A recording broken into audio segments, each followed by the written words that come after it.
Well, welcome back. I hope this is working. It feels like it's been forever since I've been live, and it's been crazy. I don't know how things have been around your place, but hello, Renelle, how are you? But yeah, it's been totally another crazy for me. So, and I've also had some health issues to deal with, and so I figured that I would hold off for as long as I can. Hopefully you can hear me and everything. I've had to just deal with some stuff. So, yeah, life, hey? So there's so much to talk about. We've had some quietness. Renelle, did you see Katie Joy's appearance on John Yates' panel today? There was some classic Katie Joy moments. We're going to look at that. I mean, he was on live. I'm good. Yeah, look, doing all right. I've had to see the doctor, and I've been put on some medication, and the medication's knocked me for 6.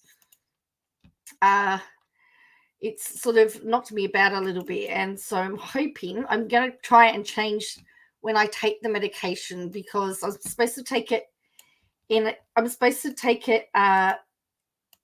every morning, but the issue that I've got is that it's making me very drowsy, and I find myself needing to sleep. So I think I might try and take it at night and see how we go. So you couldn't take much. I saw some of it, and we saw the mean girl Katie. We saw all the typical Katie. So I want to look at that. I also want to look at the that's okay, Renelle. You know, it's just what it is. I've got to go back next Tuesday and have another test done, and then that may then the medication needs to be swapped around. But the thing is like the most important thing is I'm seeing my doctor, and getting everything sorted out. So that's why, because I've just had no energy to do anything other than sleep. So it's been, I don't know whether it's a good thing or a bad thing that it's all happened since I finished with school's gone on their spring break. But yeah. Oh, thank you. Yeah, so we've also got politicians in court in Victoria. The state opposition leader is currently in the witness stand. He got cross-examined today. He's been sued by defamation by a former member of the party, one that he expelled. Oh, that's crazy. The Hawthorn Football Club versus ex-players, the racism and human rights matter has been set for trial for 2025. There's just so much crazy about. But I think the fact that Katie Joy, for the most part, has been very quiet, I think has been the most interesting thing. And I always joke and say she never goes quiet. She never goes crazy anymore when I'm actually around. She always waits till I'm busy to go crazy, which is really quiet. So I've got the stream from John Yates here. I actually downloaded it because the last time I did this, he pulled it. He privated it. And I thought, so we're not going to get any of the comments on it, because I thought it's better to preserve it and listen to it than it does to that. She talks about, she's the Brown expert, of course, because, of course, Sister Wives is back. I managed to catch an episode, I think on Facebook I found an episode. We are only up to season, I think, 9. Like, we are so far behind in Australia. And we're so far behind in Australia. I have to actually try and catch episodes overseas. I saw last week's episode. I must say it was pretty boring, but it was, and I haven't watched the current one. But it's definitely going to be very interesting to see what happens. There is some interesting things that I will say that she says that I heard her say. We hear her favorite buzzwords: trafficking, racism. All of her normal buzzwords are all part of this. So I've just sped it up. It's going to be on 1.5. This is currently she was 31 minutes in. I don't know how long she's on for, so let's have a look. So we'll go for this. He's on the couch. He's been trying to do what he needs to do. Oh, poor baby. So all right, try again tomorrow. But it is closed. I heard the message. Oh man. Yeah, I don't get that. They were told them to come back. Like, why would you be? Okay, all right. And I'm working at the Royal Show on from Thursday, Friday, Saturday, Sunday. So I won't be probably around. Tomorrow will be my last day I can do something. Then I've got 4 days of work. Then I've got 3 days off, and then 4 days at work, and then I'm back at school. So hopefully you can hear all of that. That's strange. I kind of figured that was the case. The thing he didn't call it. That don't know you. Or not. We lost her. Did he just kick her off? That is the first time I've laughed all day. Come back. Come back. It's funny I needed that laugh. Honestly, that was the first time I laughed all day. That was amazing. It's fine. Take your time. Okay. Any religion, right? Like, in the Catholic, I'm Catholic, and Catholics. Well, yeah, there's been Catholic priests that have said that people that die that way aren't going to hell or they're going to be in purgatory forever. And my mother took her own life, which I've always struggled with because I'm like, is my mother burning in hell for eternity now because she took her life? Yeah. So it's something I've dealt with. And the person that told me that, I can see it, and and I know that McKelty was always the one who was like championing for Robin. And it would make sense in my head that if, at a funeral, if, maybe Robin made like, an off the cuff comment about like Garrison and the funeral they were at, you know what I mean? So it made sense in my head that could have happened. I mean, I don't know if that happened, but I wouldn't be. I believe she was supposed to, yes. Well, I don't know. I mean, we don't really know the outcome of the settlement, but she did delete all the videos. Now, whether she had to delete the channel or just remove the videos, I guess is the question. But yes, it is interesting that she's under the Katie Joy Live moniker. But as I said, I'm not sure as to what that requirement was. But there is nothing on that channel. Well, there wasn't anyway. Like if someone in the family would say something like that, like I said, especially if those people believe. I think there's other stuff that happened too, like the kids, Robin and Cody's kids, none of them went to his funeral, which is none of them went to his funeral. Wait, what? Yeah. So you're saying that Robin and her kids didn't go to Garrison's funeral? No, Robin and Cody went, but their kids didn't go. Oof. Yeah. I understand, particularly the younger ones not going. I understand the younger ones not going because do you really want younger children dealing with that? I'm not going to criticize Cody for that. So they weren't at the one with the flag ceremony that was They didn't go supposed to to the be. memorial. They didn't. I don't think that they went when they had the thing that happened in July in Wyoming. So that only makes more sense in my head that she said something like that then. I think the kids didn't go to Gwen's wedding. They didn't go to McKelty's sprinkle. She's intentionally keeping and not allowing her kids to interact with. They wouldn't have gone to Gwen's wedding because Gwen is, gay, bi, whatever. And they always have different excuses for all of it. It's always like, well, that was at a bar, so we didn't know, and we didn't know if little kids could come, which is stupid. But with the sprinkle, why weren't they at the sprinkle that was filmed for the show? Right? Like, where Robin keeps saying she wants her kids to have relationships with the siblings, and then when she has an opportunity for the kids to interact with the siblings, they're never there. To say that a funeral is a good way for the siblings to interact, I don't think that's really the ideal aspect of it. And as I said, I'd be hesitant to have my little kids at a relative's funeral, even if it was their brother or sister or half sister or whatever.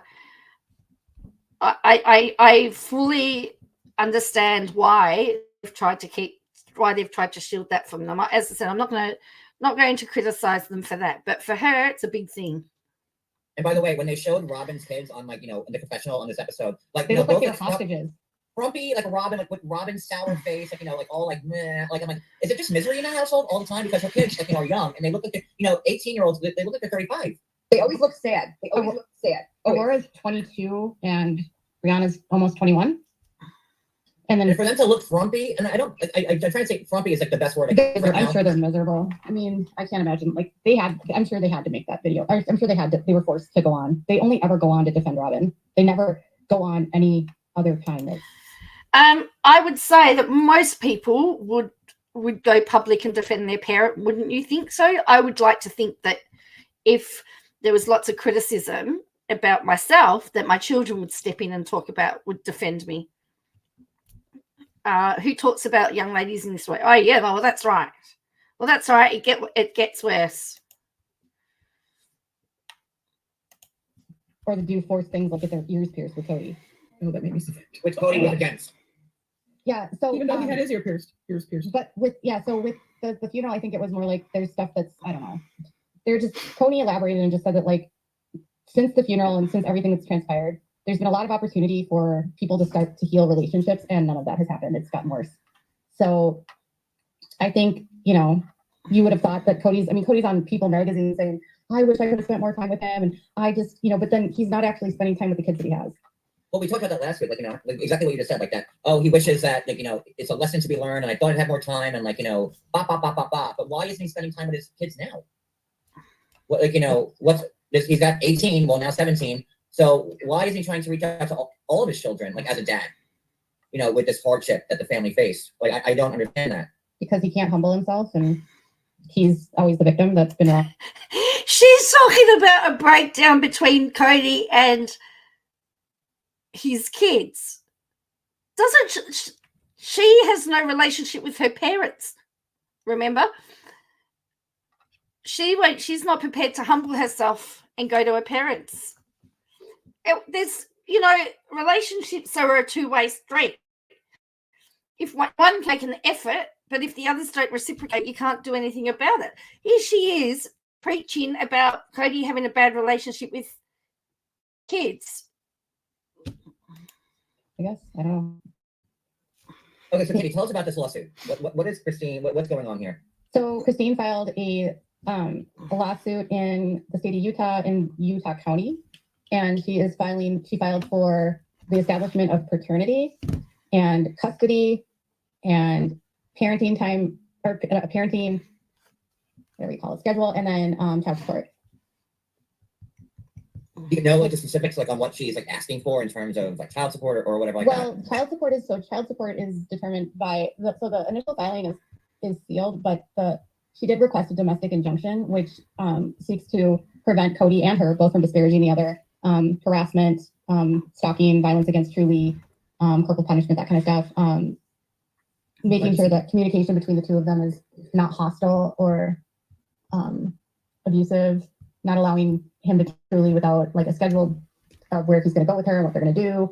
Lots of different stuff. But so that domestic injunction, some people said a standard. It's not. You can actually request different injunctions when you file in Utah.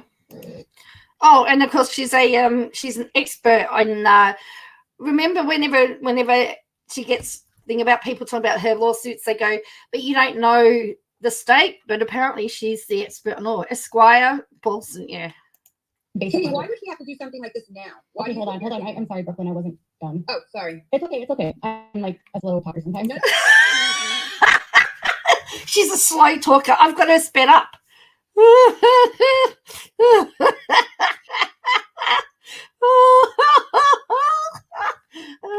I'm sorry, I'm not done. How dare you interrupt her? Go on. Yeah.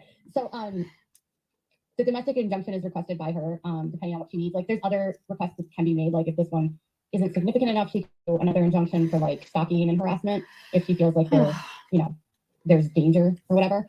And also that, they can't liquidate money or hide assets, that kind of thing. So basically what she's asking the court is like everything stays status quo and that he has to like refrain from being a jerk. And she's saying that she will refrain from being a jerk, which I'm sure she wasn't being a jerk to begin with. So why would she be filing this now? Truly turned 14 in April, and in the state of Utah, when a child turns 14, they can advocate to the judge about where they would like to live. And they will take into consideration those needs of the child. They don't have to, but they're more likely to consider what the child wants when they're 14. So that's, I think, why she waited until Truly was 14. I also think that at the time of her separation from Cody, I don't think she really understood what she could or could not do because she grew up sheltered in a cult, and they're told not to go to the court. And Cody was trying to brainwash her not to use the courts, and she was very naive about that. And I think now that she's with David, she's more clear about what her rights are. She's more worldly, right? Unbelievable, hey?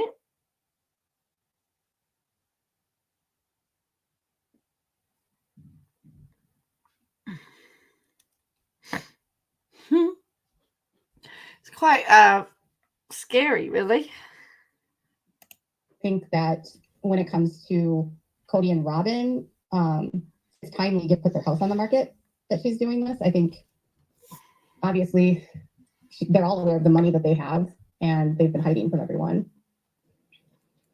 Those assets and all that lovely. And so art. she can, So now she's saying that they're hiding money away from assets. Didn't she accuse the Blanchards of the same thing? so basically what she's asking the court is to do a DNA test, paternity for him, to declare him the legal biological father because he didn't sign the birth certificate. And then once that's declared, there's a worksheet they do. So child support, she can't ask for like a certain amount. She provides her stuff income and then he has to provide his income. That's right. She has said they're broke. That's right. So now that's yeah. Well, we keep changing the story to suit the narrative that we want to file for each time.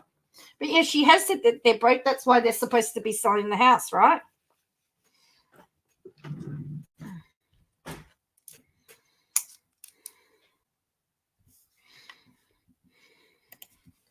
Her husband's income doesn't play a role in it, nor does Robin's. So it's just Cody.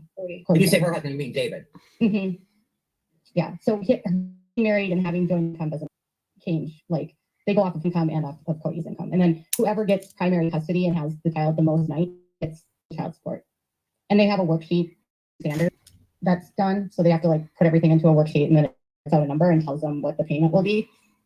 They can have it, the judge can change that if they decide. And then in the state of Utah, once the paternity is established, she can go back 4 years. There's a lot of the stability complex of hers needs to be checked. There's a lot of things. There are a lot of cases where they just stick numbers into a spreadsheet and it spits it out. But again, there are also stipulations and requirements that they can change all of that. For arrears and get child support for 4 years, so back to 2020. Wow. Okay, Brooklyn, you got a question, right? Or was it already answered? She answered it. And then I was going to also ask, are there like, I mean, I would never ask who, but are there like specific people in the family that reach out to you or tell you or like talk to you and tell you what's going on? About the lawsuits? No, I mean, I found this in the... Oh, no. Just like, you know what I mean? Like, Just going to talk about their sources now. you know, like people that say Oh, well, I mean, I speak to like several of her cousins, but they're like extended family that but ones that she grew up with. And I speak to one of her aunts that she doesn't talk to anymore. Kristen was actually on the show. Oh, we know Kristen. She talks to one of the aunts that they don't talk to anymore. So you already know that if there is a fractured relationship between somebody giving you information and somebody else, you already know that the information is going to be skewed because of the fact that it's going to be biased. Back in season 6. I'm sure that's stuff. Like, I'm sure they have a lot of stuff to tell you. One of her cousins is actually super sweet. She's a therapist now. And so she's out of the cult and she works as a family. She's like a licensed family therapist. And she also is specialized in like addiction recovery. And so she's always super helpful for me because she can help me understand kind of like why is Cody saying this? Why is Robin acting like this? Right. And she actually knows Robin and she knows Robin's ex-husband because she's cousins with Robin's ex-husband and grew up with them. And she grew up with Robin's family, so she knows them personally and knows what they're like. So like the fly on the wall for that family. So this person that she says is a source is actually related to the Robin's ex-husband. So it really doesn't have anything to do with the family, right? Those are the Jessups. So this cousin is an Allred, so she's also Preston's dad is a Jessup, but his mom was an Allred. So Preston's mom was actually sisters of Christine's dad. On that note, no one So can tell. are Cody and Christine are blood relatives, like second cousin or something No, like that? Preston. So Robin's ex-husband is Christine's first cousin. Whoa. That just blew my mind a little My bit. brain is trying to like calculate. Like we're going to write it in that gift right now. Yeah. Oh, So red. Robin's ex-husband, Preston Jessup, his mom is Diane Allred. Diane Allred is Rex Allred, Christine's dad's sister. Wow. So Christine knew she had to have gotten a good amount of information on Robin prior to her coming into the family, right? I mean, I talked to two of her cousins. Another one that's her mom was an Allred. She would have known enough about Robin, and I think she knew enough to know that like she was skeptical of Robin. Mm-hmm. But you have to remember they have like so many cousins. Yeah. Like, Yeah. I have so many cousins too. She makes Grandpa had 54 kids. Whoa. I So she knows Preston, obviously, but how well she knows Preston, I don't know. But a cousin that she grew up with who knows both Christine and Preston and like knows Christine. Like I can go to her profile and she's friends with Christine. She tags Christine. and stuff. Like they don't always communicate. Oh, they're Facebook or Instagram friendies. So that means you're besties, right? Like, because you tag each other. That often, but they're still connected. And that cousin has nothing like bad to say about Preston at all. She has a lot to say about Robin though. Wow. You know what I thought was weird on. Well, of course, a cousin is going to say bad things. The cousin of one person is going to say bad things of the ex of the other side. Of course, they're going to do. I mean, of course, if it's Preston's cousin, of course he's going to say bad things about Robin. Like, so what? I'd be surprised if he didn't say bad things about her. This episode, and like I said, I don't know how you do it because it's hard to recap episodes which we know are 2 years old, and there's so much new information that's being shown in the show. It's like, why are we wasting our time watching it? But I thought it was weird that during the show last night, they were saying, that Frumpy, Aurora, and the other one were saying like, oh, we don't talk to anybody else and never include us, and like we're blacklisted. Frumpy? Did he just refer to one of their kids as Frumpy? That's horrible. I'm sorry, that's not very nice at all. And why hasn't he been called out on that? And but I remember from my paid interview that he considered dating a brother, and him a full part of the family.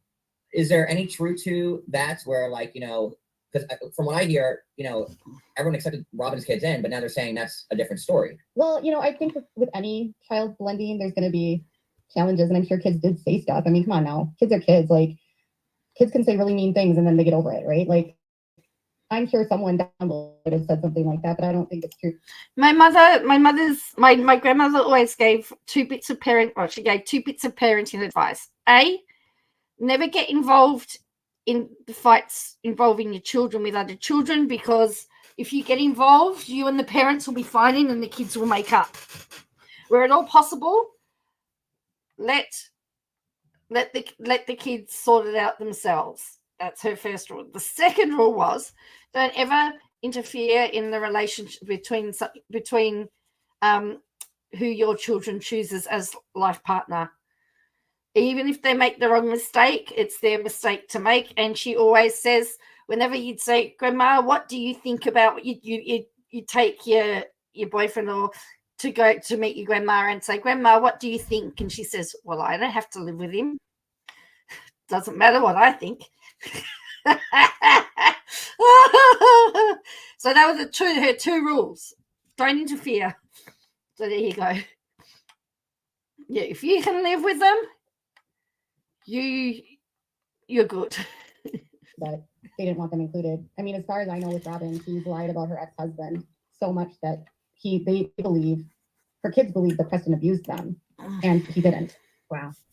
And they believe that he didn't want to be their dad and abandoned them, and he didn't. And again, I mean, I don't know whether this is true or not. I don't know, but they're big statements to make without saying, here's the proof. He's still very. So is Preston the person that's like, are we supposed to hate him according to Robin, or is there goodness?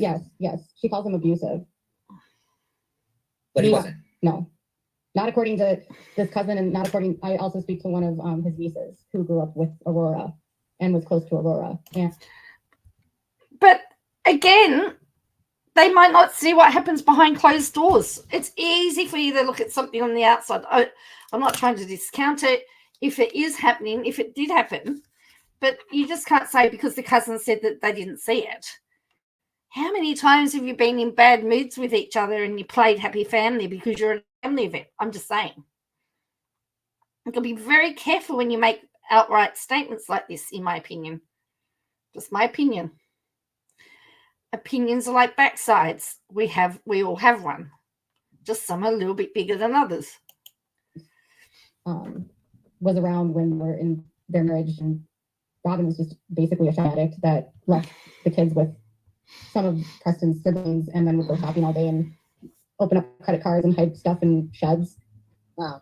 And then pull stuff out to pay the kids with shirts and stuff that she got. And then he came home one day and she was like, had all the receipts out on a table and was like crying with her mom because it was like over $30,000 worth of debt. And she had to tell Preston about it. And his family like rallied around it and gave them money for her to pay off the credit cards. And then instead of paying off the credit cards, she spent it and then she left him. Well, Robin did say on this episode that she was horrible with money until she was out of the marriage, and then she learned how to budget. That's not true. I mean, she literally like left. So when they got divorced, he had to pay back his family still, basically, for the money she was supposed to pay the credit cards off with, and then she took the credit cards debts because they were hers and in her name. And then neither one of them could file for bankruptcy because they had claimed debt. So I don't know. I'm not a lawyer, but I just know that in a divorce, when you start claiming debt. Oh, she just admitted she was a lawyer.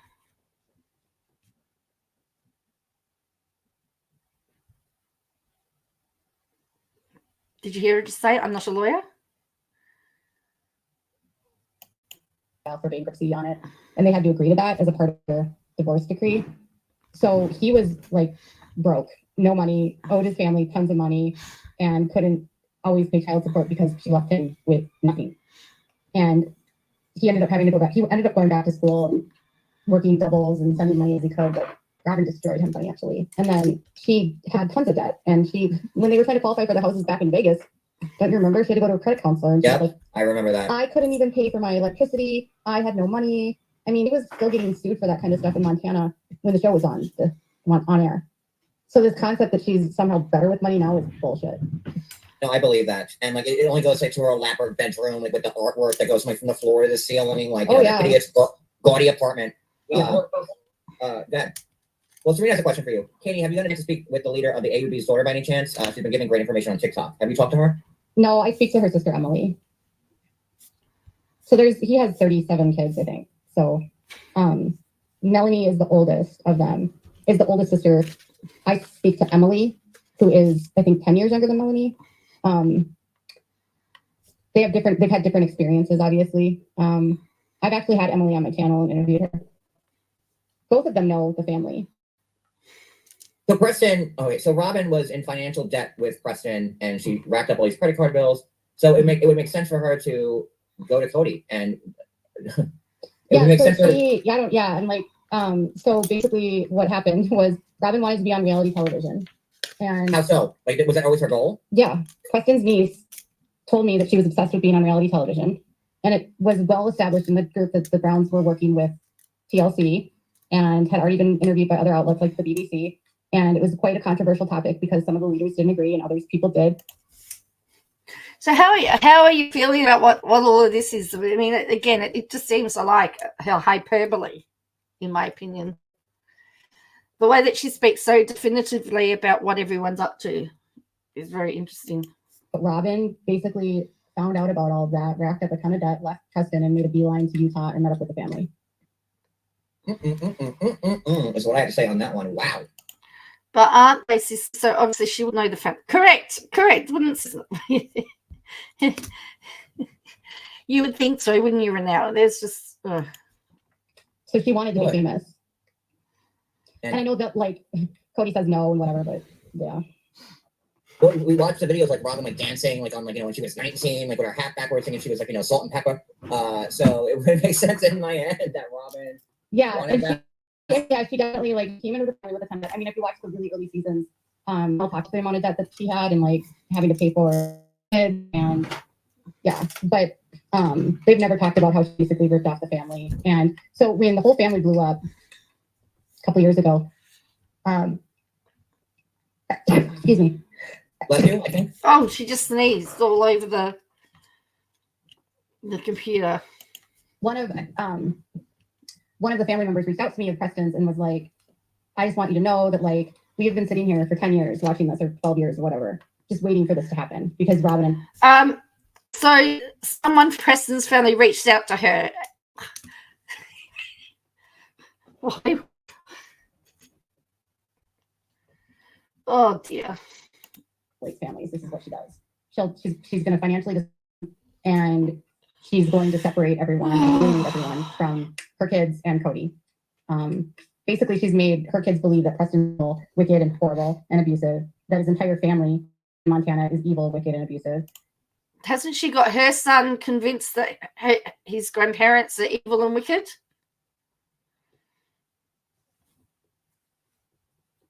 How is what Robin has allegedly done with her ex and family any different to what she's done to her own family with her son? I'm just saying, you gotta be so careful. And that they're so brainwashed about Preston. It's really sad. And so they said that she's already doing it with her kids, with the Brown kids, and that they had contact with Aurora and Brianna until about 2018. And then when they moved to Flagstaff, Robin and Cody cut them off from everyone. Ooh. That's a lot to comprehend in like a little bit of time. Go ahead. Yeah, so they were cut off from their Montana family. They didn't speak to their dad anymore. They said on national television that if he went through with the adoption, they would allow Preston to have a relationship with them still. But Robin was like always there on the phone monitoring them. And so she wouldn't let them talk to him. And so then they were using one of his nieces so that he could talk to them because Robin was being so controlling about it. And she found out about that. And so she's basically like, she doesn't want them to know that like Preston wasn't a bad guy, basically.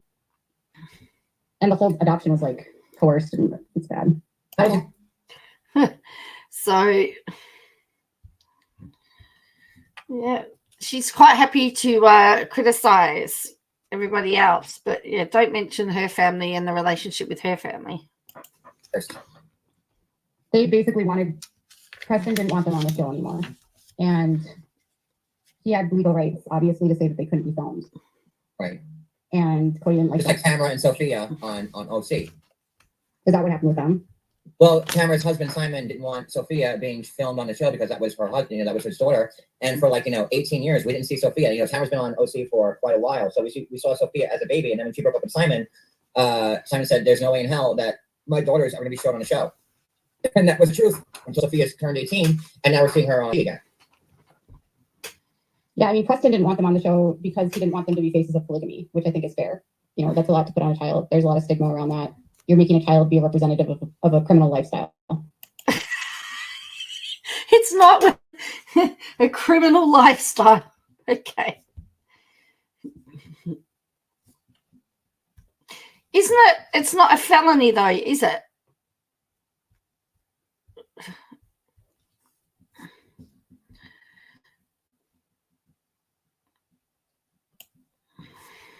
Ooh. And Preston isn't in the cult and didn't want to be a part of the cult, and they didn't like that he wasn't in the cult. Wow. And frankly, all the kids, none of them should have been forced to be on the show. Now, she's been on, we're at the hour mark, and she's essentially held court the whole time. It's a criminal lifestyle. Polygamy is criminal, and the cult that they're from is a criminal organization. They're domesticists. Domestic terrorists. Domestic terrorists. Really? She said that. So that he could talk to them because Robin was being so controlling about it. And she found out about that. And so she's basically like, she doesn't want them to know that Preston wasn't a bad guy, basically. And the whole adoption was like coerced and it's bad. How was it coerced? They basically Preston didn't want them on the show anymore. And he had legal rights, obviously, to say that they couldn't be filmed. Right. And Cody didn't like Just like Tamara and Sophia on OC. Is that what happened with them? Well, Tamara's husband Simon didn't want Sophia being filmed on the show because that was her husband, that was his daughter. And for 18 years, we didn't see Sophia. Tamara's been on OC for quite a while, so we saw Sophia as a baby. And then when she broke up with Simon, Simon said, "There's no way in hell that my daughters are going to be shown on the show." And that was the truth until Sophia's turned 18, and now we're seeing her on OC again. Yeah, Preston didn't want them on the show because he didn't want them to be faces of polygamy, which I think is fair. That's a lot to put on a child. There's a lot of stigma around that. You're making a child be a representative of a criminal lifestyle. Ooh. And Preston isn't in the cult and didn't want to be a part of the cult, and they didn't like that he wasn't in the cult. Wow. And frankly, all the kids, none of them should have been forced to be on the show to be the base of a criminal lifestyle. Polygamy is criminal, and the cult that they're from is a criminal organization. A criminal, the cult. Hello, Plan to Create. Great to see you back, Joe. Many listen. So, a criminal organization. Terrorists. Domestic terrorists. Oh, no. Seriously. Domestic terrorists. Okay. Heavy stuff. Very heavy stuff. It's super heavy. I mean, the AUB is dangerous. Sounds So when like Cody was saying in this episode that he banned his faith, like, where does Cody stand with the AUB now? Like, is he like, disavowed or done? I don't know what Cody believes, honestly. Like, himself. yeah, I mean, I know that a couple years ago, It's interesting. So I'm just Googling, I just put in what is, so I thought I'd go to the FBI and see, I'm just, what hello Lulu, domestic terrorism is, because she just called polygamy domestic terrorism.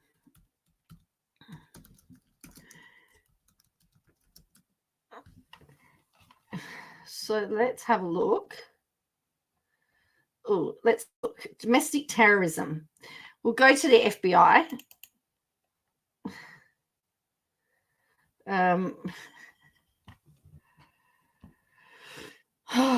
There's a PDF here. Right. I'm just waiting for it to load. Domestic terrorism. I'm just going to do this for now and pick up this one.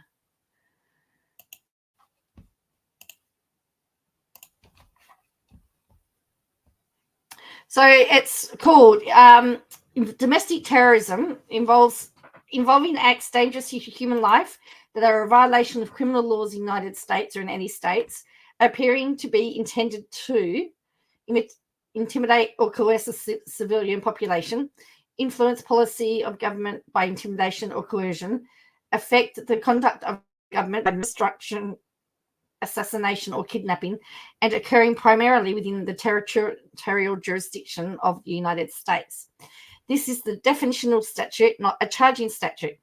We talk about the threat that actors pose as domestic terrorism threats, but each of the FBI's threat categories, detailed further below, uses the word violent extremism, because the underlying ideology itself and the advocacy of such beliefs is not prohibited by US law. Okay. So I'm not sure that her claim of domestic terrorism is quite correct by that law.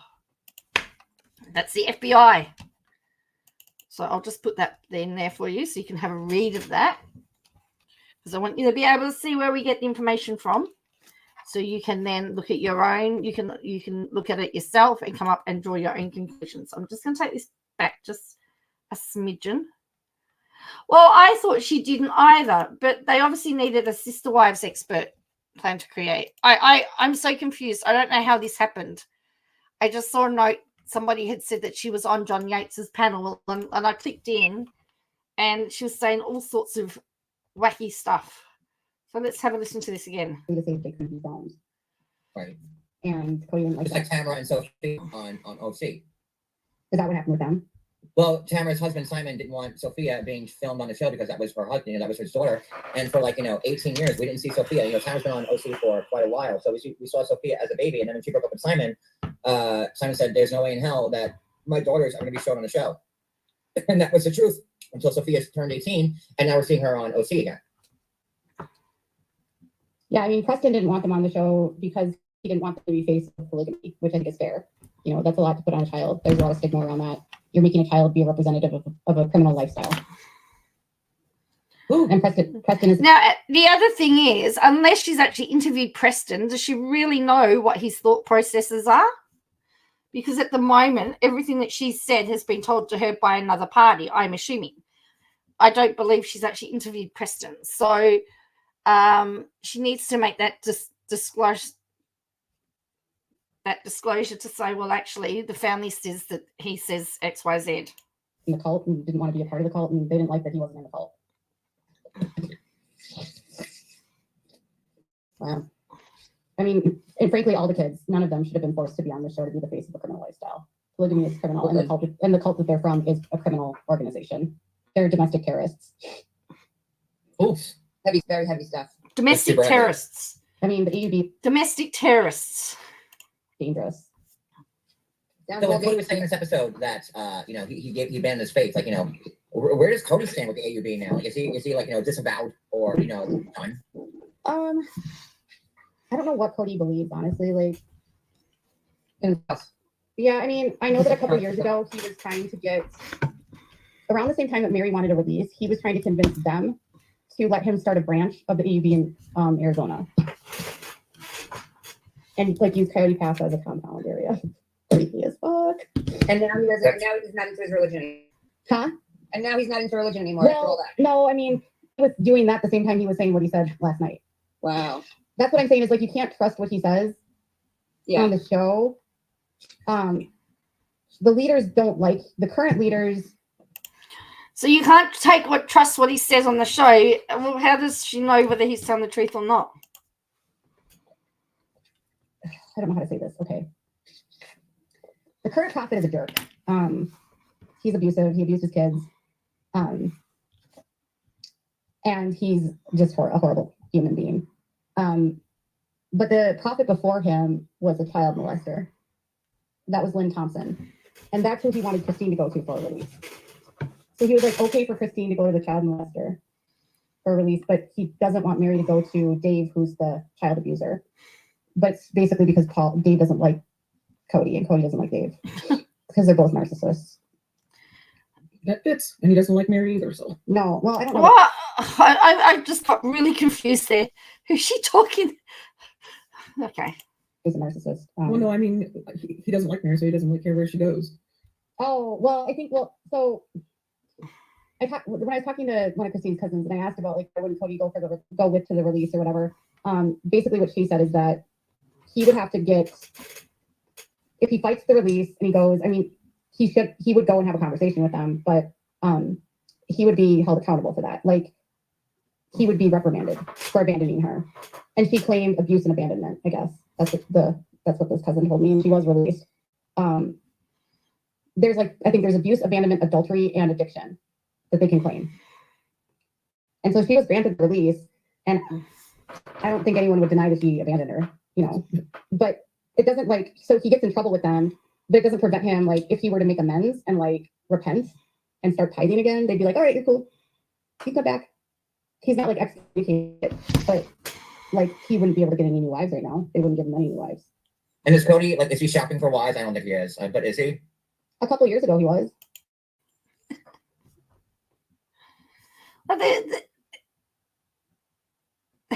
No, I haven't really been painting. Haven't even been painting it. No, I haven't. Have they been good now? I'll have to pay more attention now. I sort of zoned out. Was it the nanny? No, not Mindy. Wasn't that Robin's cousin or some shit like that? Mindy's married. She's not in the cult anymore. So no, it wasn't Nanny. But I think that years ago he wouldn't have. I don't know. Like I said, you can't take what he says on the show to be true all the time because he lies about everything. I don't think that he has. The reason why the way that the cousin explained it to me was that the reason why he's not accepting responsibility right now is that if he says that it's all their fault, then he can still have a good standing with his God, and that he can believe then that he's not unrighteous and still going to the kingdom, and it's just the wives that are at fault that need to repent. And so they're the ones that failed, not him. And Robin will say the same thing, because if it's their fault, then they are not in harmony, meaning they're not going to go to heaven. They can only get to heaven in their kingdom, with celestial kingdom, as long as there's 3 women or 3 wives that they're in harmony with in a celestial marriage, meaning he's adoring and taking care of all the women. But if the women fail him, then he can blame them and say it's not my fault. KJ was on his doorstep with a sale tag on it. He was shopping for a new wife. Oh, Lulu, that's classic. Yeah.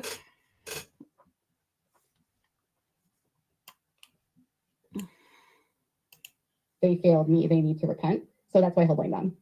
No, this is all when he meets St. Peter or who's ever at the celestial kingdom, at the gate, right? That. Well, he gets his own planet.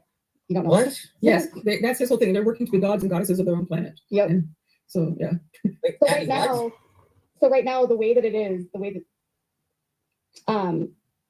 right now, the way that it is, his cousin says, or Christine's cousin's like, he's not even eligible to go to the celestial kingdom because 3 of the wives have left him.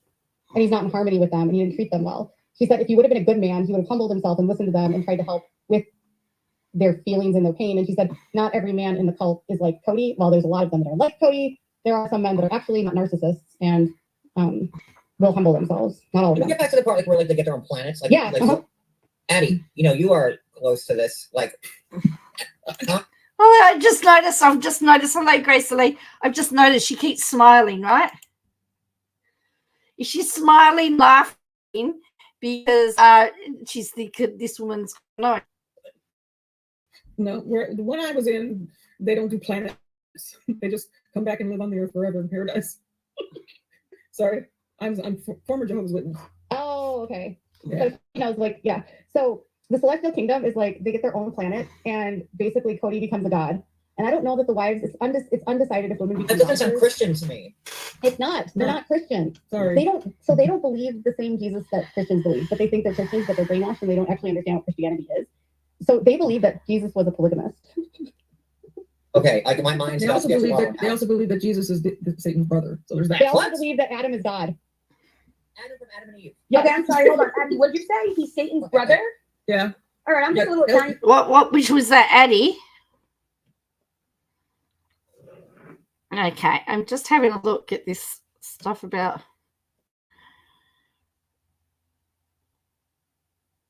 I'm just having a look at what the Latter-day Saints say about the celestial kingdom because I know some people that are Latter-day Saints, and that's not how they've explained it to me. They take theirs from LDS. The LDS and this faith, I think, is very similar. Ain't no belief in So they this. believe that Adam is God. So they also believe that they believe that people of color, like anyone that is not white, is cursed. Sorry. You may get offended. I better put up a. She's about to. And again, I've been looking to find. I've been looking to find some. They are buying. Yeah, they are now. This is where we're going to get very interesting, and it could get offensive. So, I'm just going to put this up there as a disclaimer. Okay. As the curse of Cain, and they're called Canaanites, and they believe that anyone that's black is evil and wicked and cursed. And so LDS we used to believe that. Sorry to cut you off. Sorry about that. But they also believe the same, or did when what's his name? yeah, this all comes from the original church of the LDS, Yes, but yes. the Browns church still believes this to this day. So Wait, so the tablets that Joseph Smith found, like in Rochester, New York, that was engraved on those tablets? I'm not trying to draw up someone's religion. I'm really not, but like this is insane to me. I'm sorry, keep going. I'm sorry. yeah, so basically they believe it's like the Canaanites, which are black people, or even brown people like Tony, like Mexicans or Latino. Oh, Tony. Yeah, are cursed. And so what they are told in their, this is also, that's part of it. But, so they also believe that they have a premortal existence, that they were taught that they were spirits in heaven before they were born, and that in heaven they were training to come down to earth and training to become part of this earth. And so they were spirit babies in heaven, training and waiting for their family. And so while they're training, they're preparing to come down to earth, and they're brought down because they are chosen and they are the select and the mighty. That's what this cult tells them. And this is like the AU. I've just looked at it. I've just looked at Black Mormons turn to TikTok to hold majority white school accountable. It says as of 2018, 6% of the world's 16 million Latter-day Saints were black.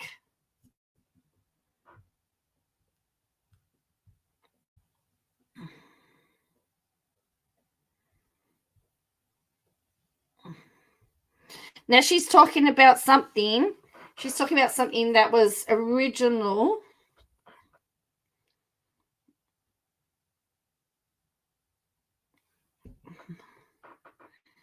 Back from the 1800s.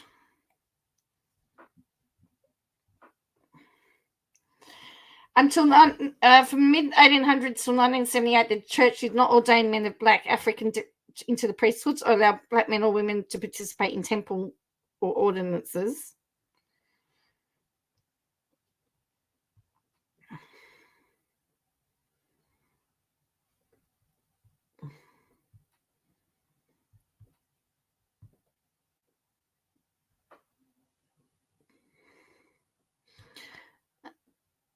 And he offered for J.O. to live with her when he allegedly got evicted. Oh, really?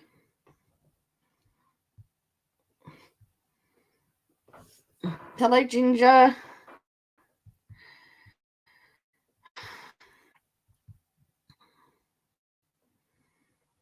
So in 1978, since 1978, the church has looked to the future as membership among Africans, African Americans, and other African descent that have continued to grow rapidly. While church records for individual members do not indicate an individual's race or ethnicity, the number of church members of African descent is now in the hundreds of thousands.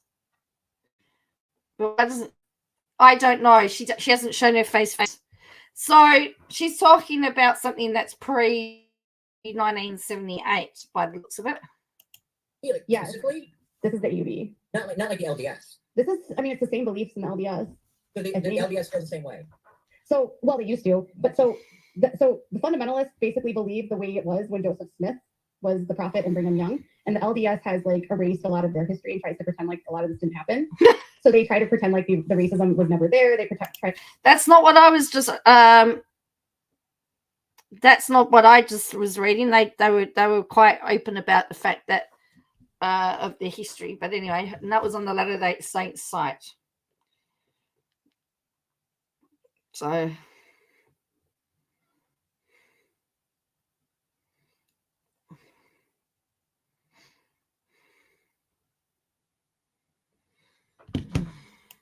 Like polygamy didn't exist for the longest time. They even tried to deny that Joseph Smith was a polygamist.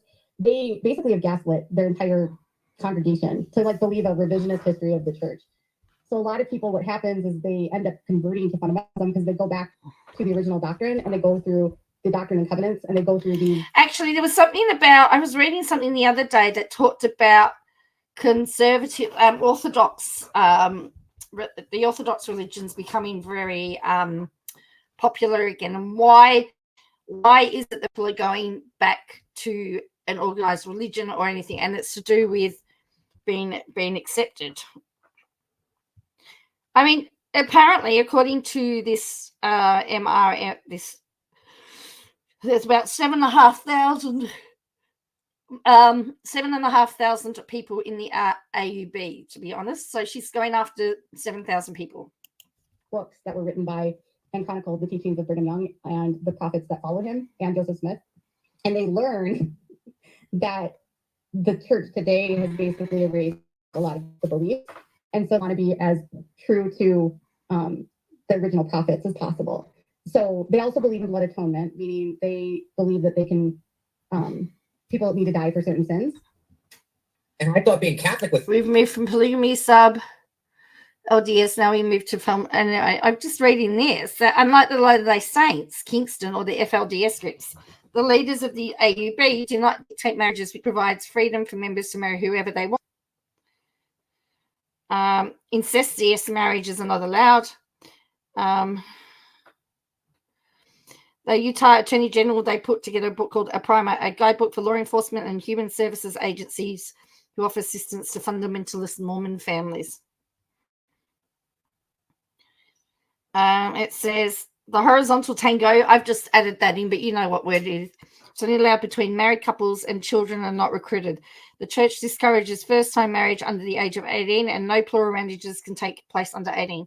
The leaders do not organize marriages and potential husband must get approval from his other wives before taking another wife. While the husband father is considered the patriarchal leader, the church suggests consulting with the wives before making decisions. So I'll put this website in here again. And you can have a look at that. That's just the website that I've just pulled up. That's just told me about it. Okay, mrm.org. Oh, holy shit. Yeah. So, but the spirit baby thing is crazy. So they believe that everyone has a premortal existence, and then they believe that the people that are here on Earth pick their spirit babies. And so Christina's made comments before that, like, one of her children she thinks was actually supposed to be Aspen's child, but she ended up with the child. So, like, back in the day, like, she had a miscarriage, and so she thought it was Aspen's baby, not hers. It's very weird how they, like, come up with this stuff. But so when Robin had that whole, like, episode with Cody where she said that she still had a spirit baby that she needed to go get, and he had brown hair. Do you remember that? My jaw's on the ground. I can't pick it up. And then blah, blah, blah, blah, John. I don't even know what to say. I am with that. That was sort of my thoughts too. Words. I can't figure out what to say. I remember what you're.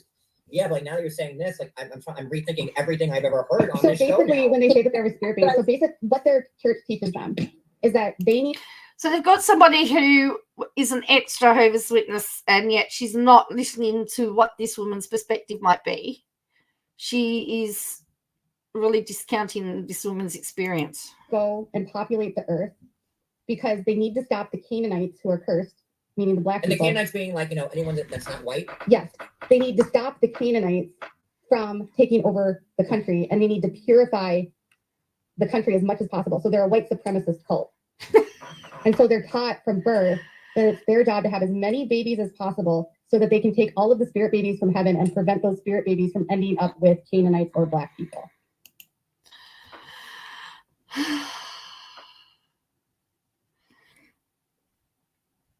Okay. The Canaanites, the people who lived in the area known as South Levant, which is now recognized as the Palestinian Authority, Jordan, Lebanon, parts of Syria, in the Bronze Age, so 3,500 to 1150 BC, are referred in ancient biblical texts as Canaanites.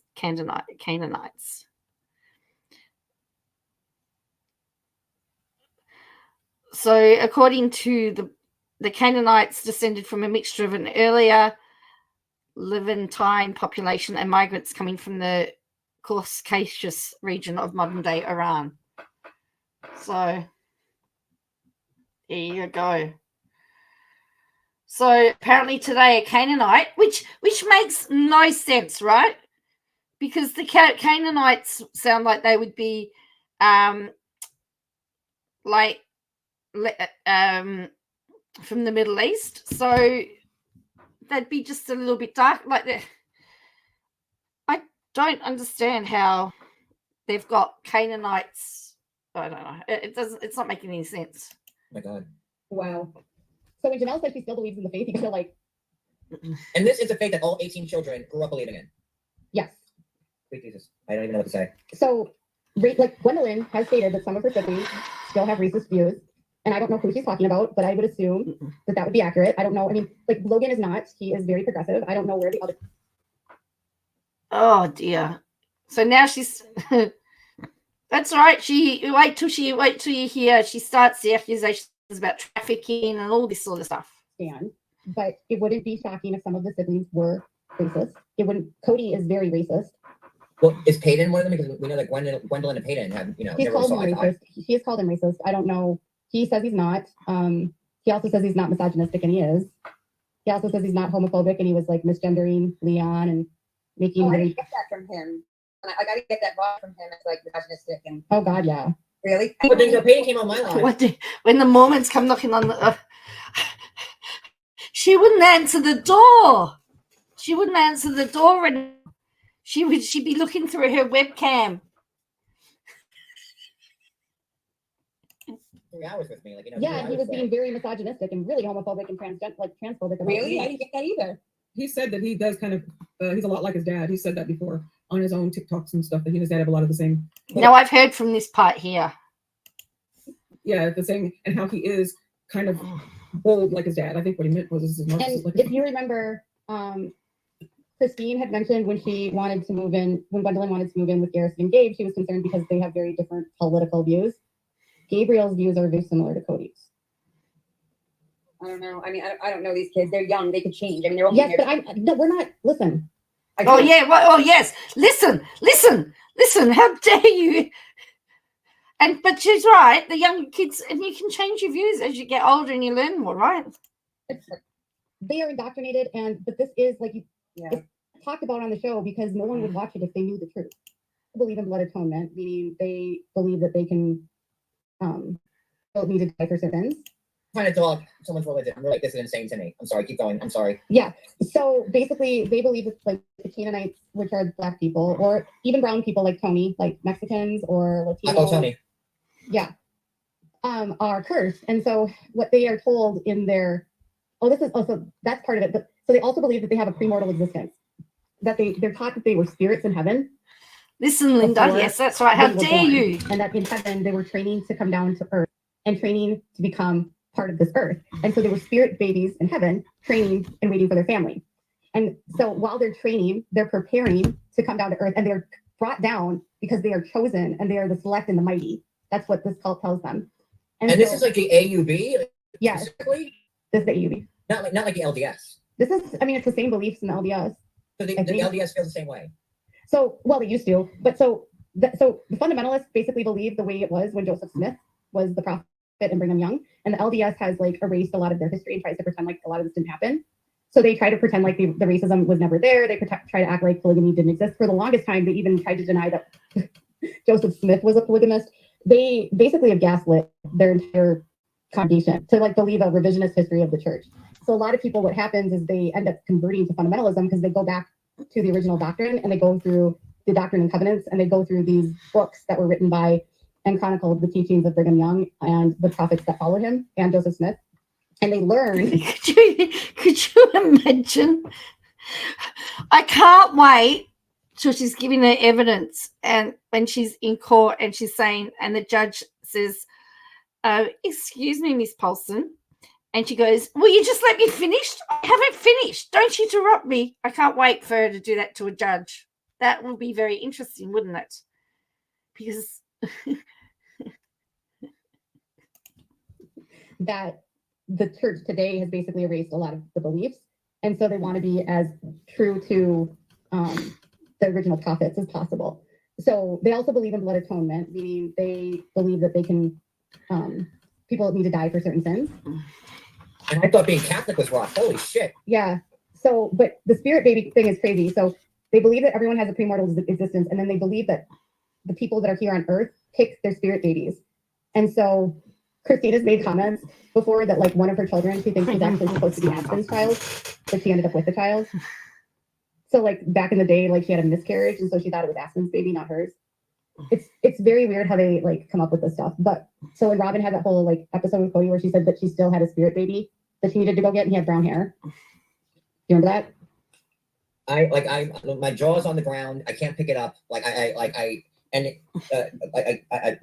blah, blah, blah, blah, John. I don't even know what to say. I am without words. I can't figure out what to say. I remember what you're. Yeah, but like now that you're saying this, like I'm rethinking everything I've ever heard on so this show. basically, when they say that they have a spirit baby, so basically what their church teaches them. Brigham Young was named Brigham after my family surname, whose parents were best BFFs with my great-great-great-great-grandparents. That they need to go and populate the earth because they need to stop the Canaanites who are cursed, meaning the black people. And the people. Canaanites being like, anyone that's not white? Yes. They need to stop the Canaanites from taking over the country, and they need to purify the country as much as possible. So they're a white supremacist cult. And so they're taught from birth that it's their job to have as many babies as possible so that they can take all of the spirit babies from heaven and prevent those spirit babies from ending up with Canaanites or black people. Oh my God. Wow. So when Elle says she still believes in the faith, you gotta like. And this faith that all 18 children grew up believing in. Yes. Sweet Jesus. I don't even know what to say. So, like Gwendolyn has. Okay. The book of this is who were the Canaanites referred to by the LDS. There's no explicit connection from the antediluvian people of Canaan to Cain's descendants. The Canaanites descended from Ham's son Canaan, or modern black people. But that doesn't mean that they are. They may have descended from them. But usually Canaanite refers to someone from the land where Canaan originally lived, and also his descendants. I'm just having a look at LDS here, Church of Jesus. In the Old Testament times, the fourth son of Ham, the grandson of Noah. Canaanite refers to someone from the land of Canaan originally lived, also his descendants. Canaanite was also named for the people who inhabited the land along the Mediterranean coast of Palestine. This name was sometimes used to describe all non-Israelite inhabitants of the country west of Jordan, from whom the Greeks call Phoenicians, which also would include members of the LDS, by the way, because if you're not Jewish, by the way. That some of her siblings still have racist, and I don't know who she's talking about, but I would assume that that would be accurate. I don't know. I mean, like Logan is not, he is very progressive. I don't know where the others stand, but it wouldn't be shocking if some of the siblings were racist. It wouldn't, Cody is very racist. Well, is Peyton one of them? Because we know that Gwendolyn and Peyton have, you know, He's never called him saw eye to eye. racist. She has called him racist. I don't know. He says he's not. He also says he's not misogynistic, and he is. He also says he's not homophobic, and he was like misgendering Leon and making. Oh, I very... didn't get that from him. When I didn't get that vibe from him as like misogynistic and Oh God, yeah.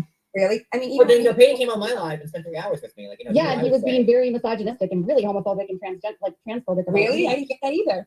He said that he does kind of, he's a lot like his dad. He said that before on his own TikToks and stuff, that he and his dad have a lot of the same, you know, I think, yeah, the same, and how he is kind of bold like his dad. I think what he meant was his narcissist. And Like if you remember, Christine had mentioned when she wanted to move in, when Gwendolyn wanted to move in with Garrison and Gabe, she was concerned because they have very different Now, remember, she said you can't believe anything that Cody says on the show, but she takes all the quotes that everyone else says on the show as gospel. political views. Gabriel's views are very similar to Cody's. I don't know. I mean, I don't know these kids. They're young. They could change. I mean, they're only Yes, in but no, we're not. Listen, I feel I'm not bad. here- It's like, they are indoctrinated, and that this is like yeah. it's not talked about on the show because no one would watch it if they knew the truth. If you Right. talk to anyone from this cult, they are born and bred to be racist. How dare you question me? How dare you think that they might change their views?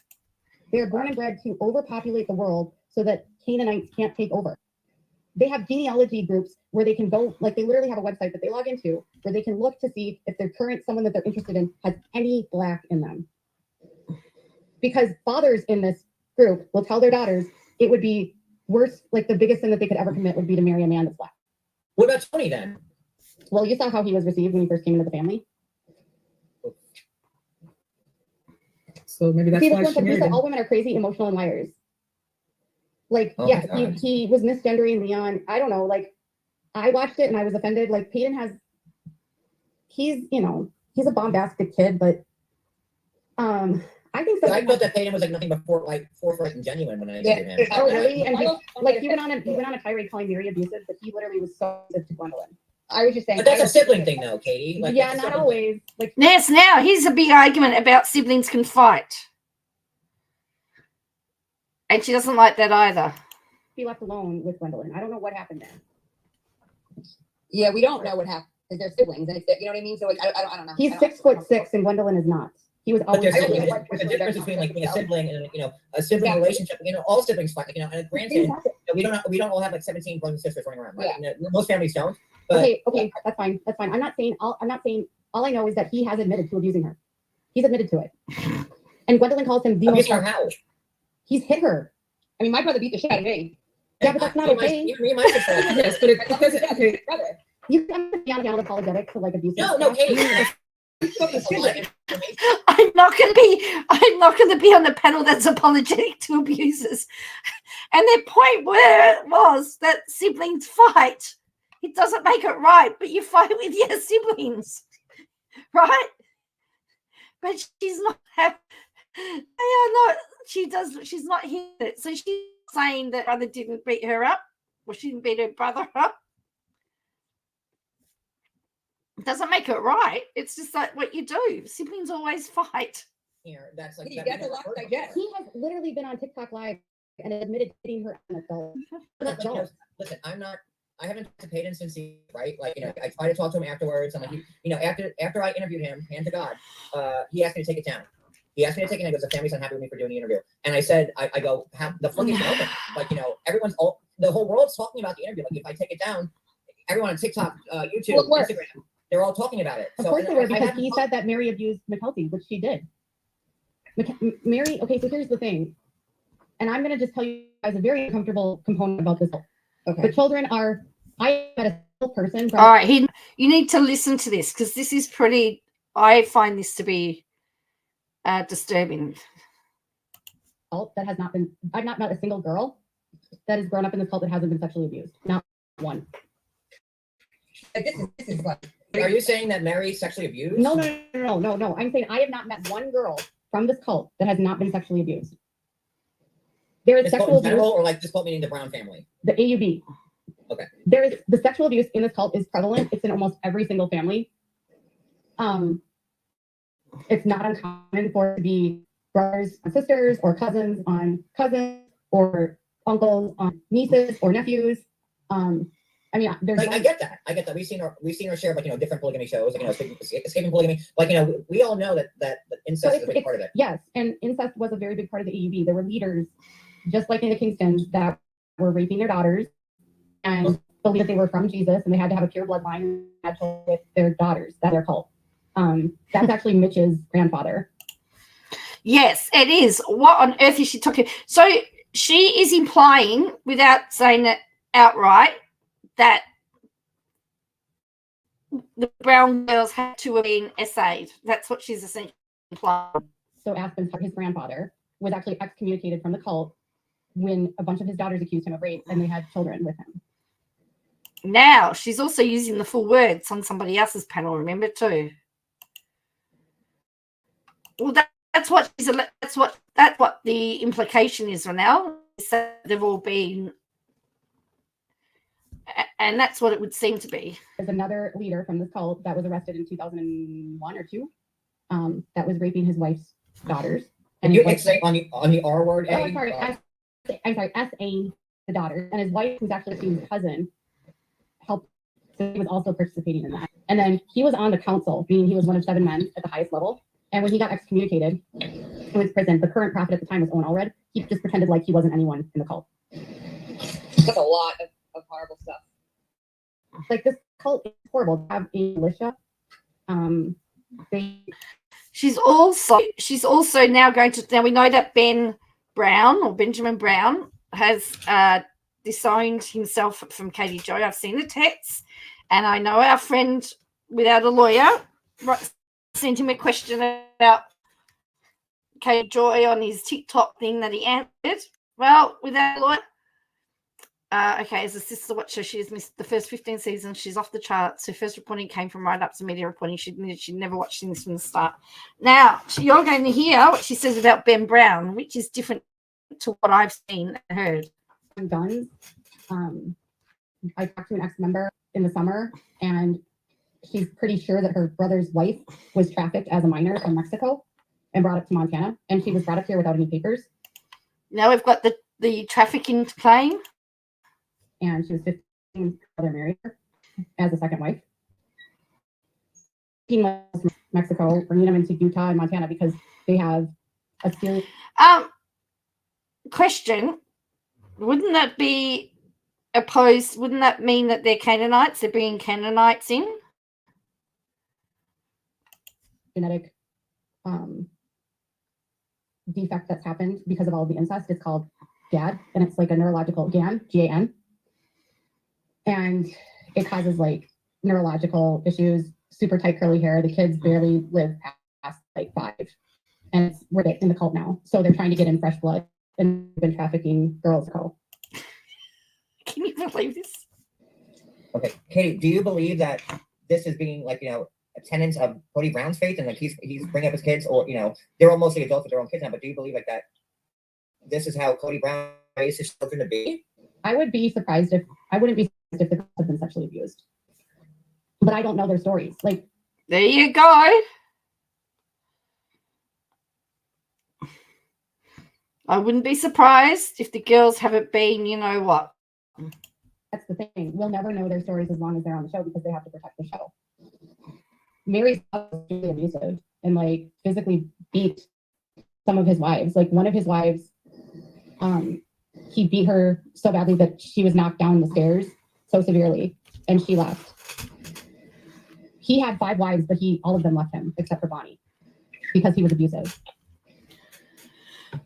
It's a lot to take in. A lot to take in. That's the thing about the show is very, it sanitizes and doesn't go into any of this.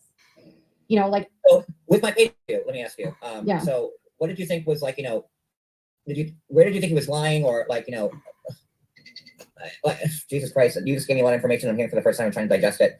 Yeah, and all this stuff, like I have videos on most of this, like so many different members. I speak to so many different members. So I want people to know, like, I'm not making this up. Like, one of my contacts, her dad killed himself when he found out what was going on in the Brethren. So, like, it's awful. And Owen, who is the one that Cody loves,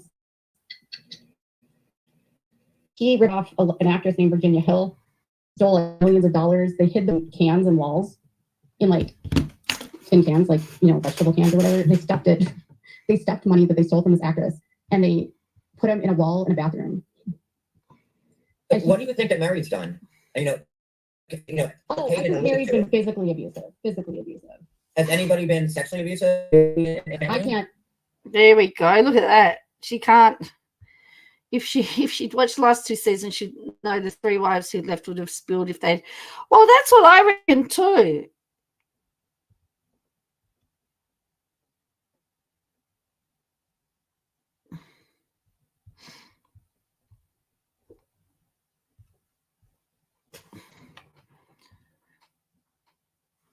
So she's implying that the Brown girls have been said, hello, short order. That's the implication that I think anyway. I don't know that. I have no idea. I don't know. When siblings are being separated, that's always what would raise hands for me. Like, I don't know though. You know, when they're saying I can't have you staying home with that sibling, that would be like, okay, what's going on there? You know, I don't know. There was that scene when, you know, Mary wanted to watch the kid and Rob was like, absolutely not. Oh, with Solomon when he was a baby? Right. I mean, I guess I can kind of understand that. But then she let her take Brianna. The wives have already indicated they've been financially abused. Why wouldn't they go further? Well, that's right. Why wouldn't they go further?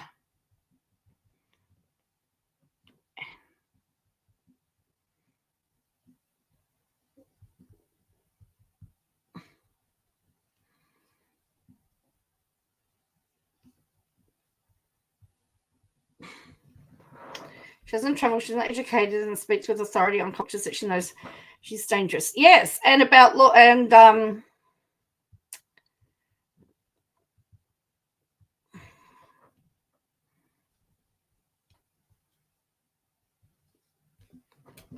it's very interesting. Thanks, Joe.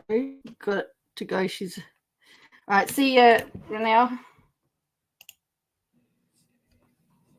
And Brianna went on the trip with her. So McKelty, as soon as Peyton did that interview and said that McKelty was abused, then Gwendolyn said she saw McKelty get physically assaulted by Mary.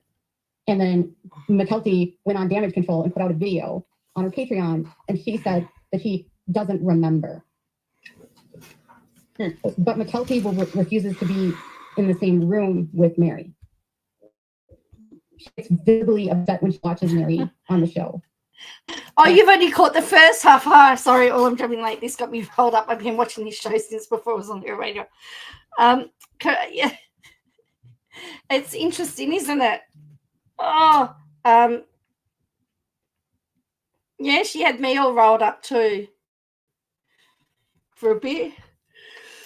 She has a lot of a trauma from whatever Mary did to her. Physical abuse is normal in this cult, and Gwendolyn said that Cody would paddle her and she would have bruises. She said that. Well, I mean, like, you know, physical abuse is not like, it's just not to the AUB cult. It's no, but this is like, physically. But like, no, it's not. Oh, you heard her take that pause. She's about to lose it. And don't forget that in previous generations, being paddled was an acceptable form of punishment. So you have to also remember that, and even with the stuff about the wives and that, there was a time where certain things was acceptable. That doesn't mean it's right now. In our eyes, we go, that was wrong. But you have to look at it in the eyes of the time that it was. There was a time when it was acceptable to pinch a woman's bottom. If you had your bottom pinched, that meant that you were a good sort. Now, it's harassment, deemed as harassment. So,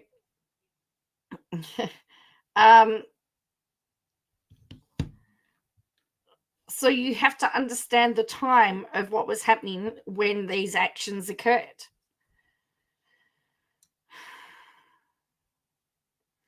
There's a whole advertisement now that's hit out in Australia about consent. Apparently, you have to, married couples are now supposed to ask their married couple or people in a relationship are supposed to ask the other person whether it's okay to give them a hug or a kiss or do the horizontal tango, and that you can change your mind at any time.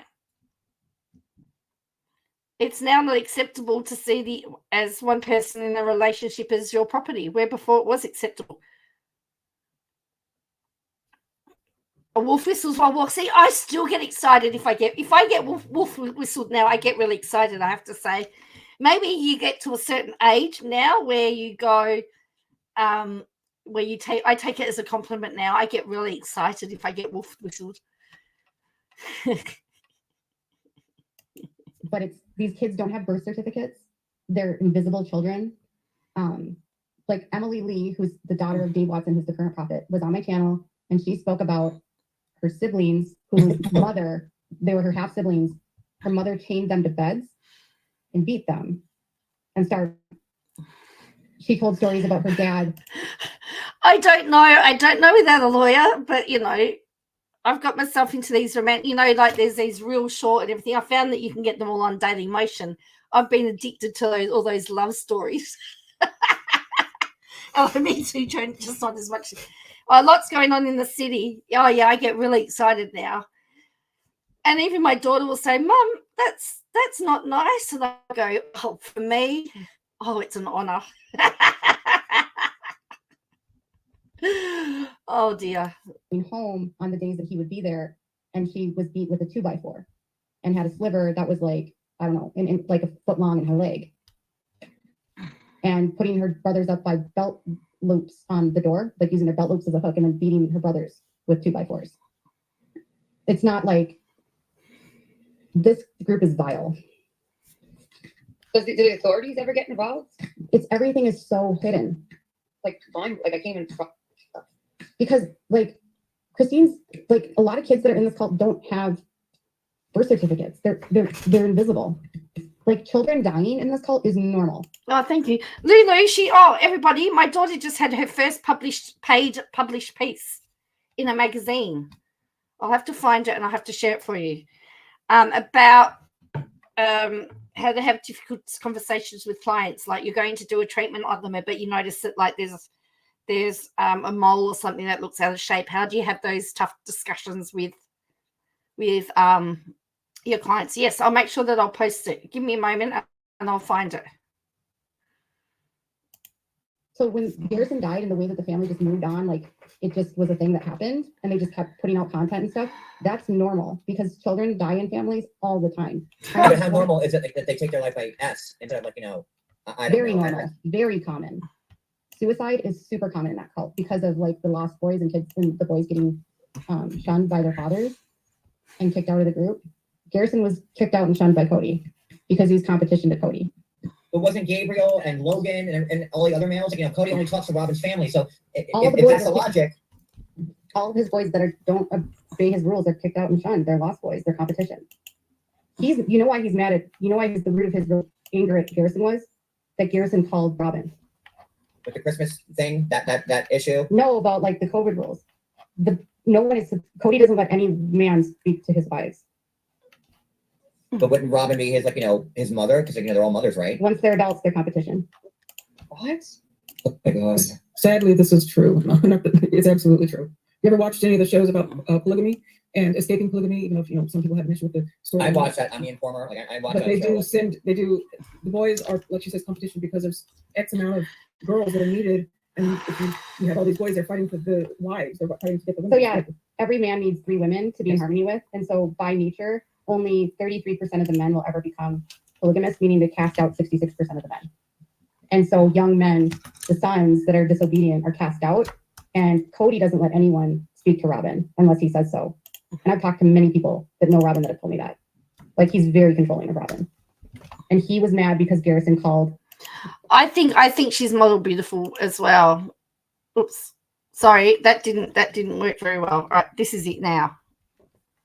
See ya, Bella. All right, here is the it's still not fitted in. Don't know why that's done that. Hang on, let's see if I can get this up. See if I can find a better link.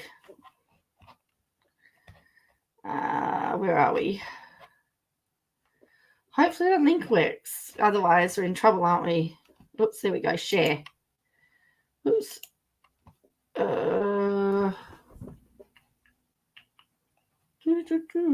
Is you can share it on lots of stuff now. I just want.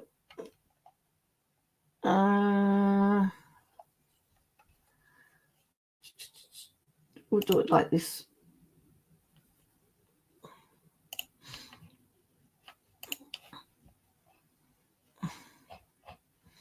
Does anyone know if that works?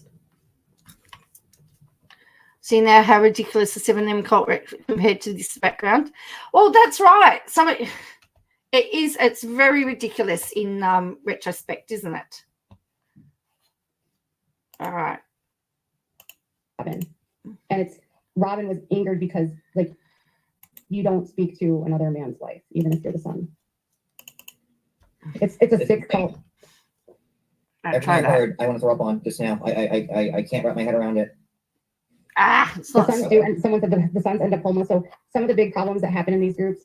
So Utah has the highest rate of suicide, of unaliving, I guess, one of the highest rates in the nation. A lot of it comes out of the Mormon faith, but also the FLDS, which is the FLDS just means fundamentalists. There's an actual cult that's FLDS, but like they're fundamentalists, right? But they Warren Jeffs. Yes, but that's like their cult. Like an FLDS just means fundamentalist Latter-day Saint, which is what the Browns are. They're just fundamentalist Mormon.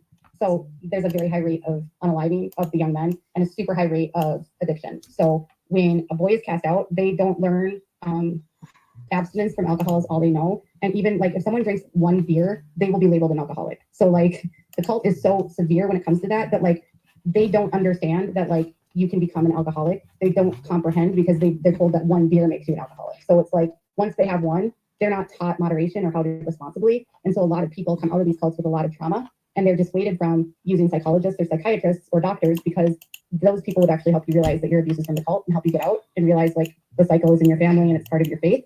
So they're dissuaded from using those. And so they don't get help.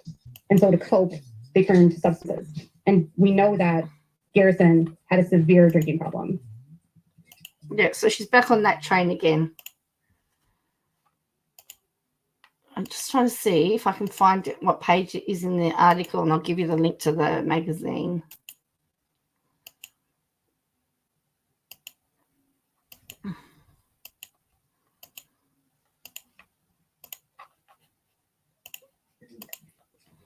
Sorry, I'm trying to process all this. It's like it's a lot to process. It's a lot. It's really sad.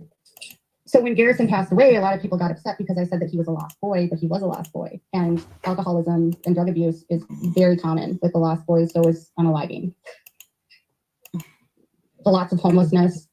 Some of them end up getting arrested for crimes because they have no educations. I mean, you have to remember too that the girls are bred to become wives. So every baby girl that's born is basically somebody's future wife. That's how the cult use it. And the boys are labor trafficked. So they put the boys to work as soon as they can. So the girls are human trafficked and the boys labor trafficked. I mean, I'll ask that question before without a lie about didn't she have to delete it? Well, all the content on the site's deleted. I don't know whether she had to lose the channel as well. But there's no content on there. So that's the only thing I could say. I'm not sure.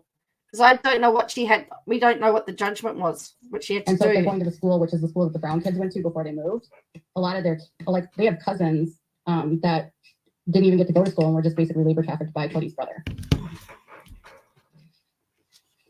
So the boys are workers and the girls are future baby makers and wives. Well, this wasn't the recap I was thinking was going to happen, so I can tell you that much right now. Holy shit. Cody's family was not very liberal for the FLDS. That's not true. Cody's brother, Scott, is not liberal. Cody's dad is not liberal. Cody is not liberal. Someone said that in the chat. Cody is extremely conservative. I just had a thing removed the other day. It was benign. Obviously, I just read your daughter's. I think that's good, Ginger. Yeah, as I said, she yeah. I mean, it's an important conversation to have, and yeah. So as I said, that's her first paid article, which I think is pretty much. She's very jealous. She comes across as being very jealous. Cody has become more worldly, but I wouldn't say liberal. No. And Robin stands behind Cody in all these matters. Robin feels the same way. Robin would be equally as racist as Cody, equally as homophobic. They don't accept Gwendolyn, you know that, right? Right. And that's why I thought from what I heard from somebody was that when Robin made that comment, off the cuff comment about Garrison at the funeral, that's why McKelty was like, no more anymore. This is a lot, man. So McKelty doesn't believe in Mormonism anymore, neither does Tony. So they could be offended by that. I could see that. Robin still believes. She's still a believer. Does he support Leon? No, they do not. They have no relationship with Leon. They, like, honestly, one of Mary's friends contacted me and said that funny how she has all these friends contact her, hey? All these friends. One of Mary's friends contacted me. Cody told Mary and Leon that they that they were evil and wicked. And Robin tells her kids that Leon and Gwendolyn are evil. That's why, like, I don't know if you remember, but Gwendolyn said that Robin wouldn't let her be with Solomon, like, in her bedroom when he came over for a Yes, little party. That's why. Wow. How do I know about their family? Because I speak to other family members and I speak to people from the cult. This isn't a huge cult. It's a small community and they're well known, so everyone knows them. Yeah, 7,500 I apparently. don't know what to say. I'm surprised that some of this is new information to you. Like, I assume most people do this. It is to me, all new to me. I never knew any of this, and it's my head is like I don't even know how to speak. Number one, and number two, I'm wondering why TLC doesn't have a problem with this, other than ratings. I mean, Because Tim pisses me off. Tim was on a mission to prove. Who's Tim? Tim is the producer. Okay. When he found this, it was right when Lauren Jeffs had gotten arrested, and he was on this mission to disprove what the public was saying. He's super liberal, which is really weird. But he was going to say he wanted to prove that the media's portrayal of polygamy. Well, with our listeners, I don't think Mary's friend. Mary doesn't like her. Maybe an ex-associate. The only family he talks to is Christine's aunt. Yes, and remember, at the start of what she was sharing, she was talking about Robin's ex-husband and speaking to a relative of Robin's ex-husband. And I pointed out that they're always going to have a vendetta. They're always going to give a different version of events. There's the truth. There's Robin's truth, the husband's truth, and then there's the real truth.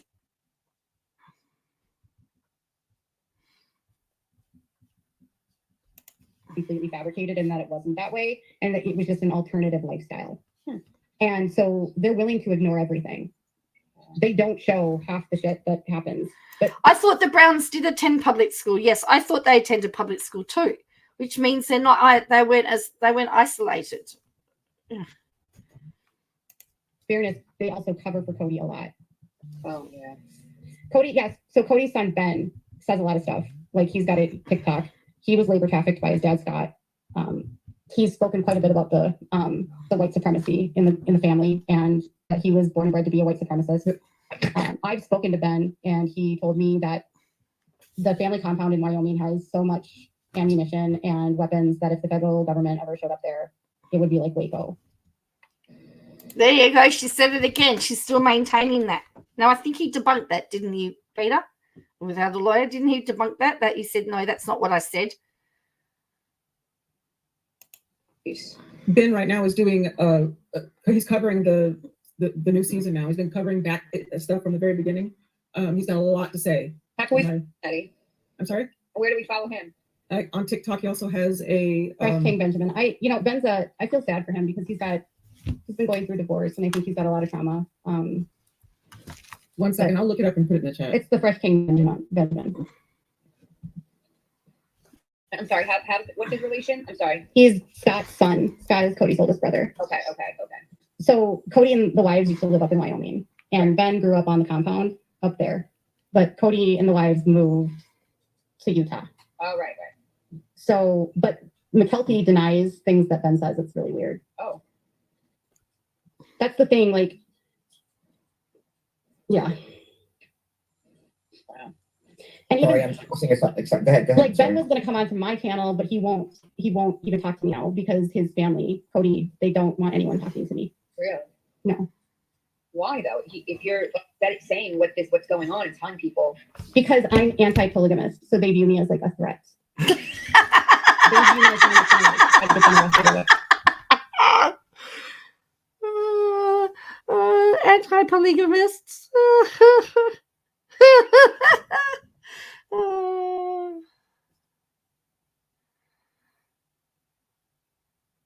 Oh, okay. Oh, sorry to hear that.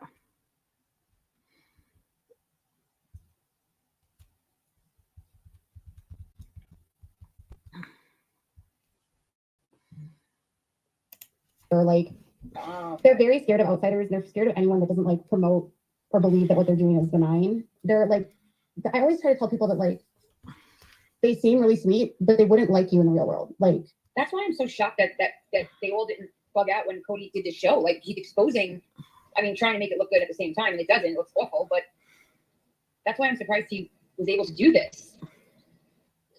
yeah, they just don't. They weren't happy with him. Yeah. So Lemoyne Jensen was the leader at the time, and one of the Christine's cousin who was at church when this happened said that Lemoyne basically gave a prophetic vision to Cody in front of everyone and told Cody. Not quite debunked, but he said it was not as she depicted. Ben will not talk to her because she makes up stuff. That's why he made his own TikTok. Well, that's right, but she will blame the trolls for why he doesn't talk, by the way. That if he did this, he was doing this for all the wrong reasons. He was letting his ego get ahead of him, and that if he did this, he had a vision that God would destroy his family. Wow. And that's okay. But here's the thing. They didn't want him to go public because they're doing so much illegal shit. Like, polygamy is like the low bar, right? Like, having the multiple wives is only one part of the problem. There's gun trafficking, labor trafficking, sex trafficking, you know. Wow. There's just so much crime. There's undocumented children. There's human trafficking, bringing people from Mexico to the United States to become wives. They didn't want to be exposed. So if you notice on the show, they never say which church they're from. Correct. Yeah, wow. Yes, I have noticed that. And that's an agreement that they made that they would never say the church's name. Wow. Very, very intense stuff tonight. Very intense. Why would they not speak out to get the show off the air if it would expose potential legal influence? Forced labor. So the problem with a lot of the family members is that the kids, like, have you noticed that Peyton doesn't talk anymore? Yes. Yeah. Yeah. I just assumed that was part because of me, because of my live with him. Like, I just, because he told me that he got into a lot of trouble with the family because of the live. And I understand why he did, because he was saying a lot of stuff. Thank you, Jay Freak. So I like, and I was like, I'm not taking it down. And like the floodgates already been open. Half the world's talking about it already. Like, why am I going to take this interview down when Lord Almighty?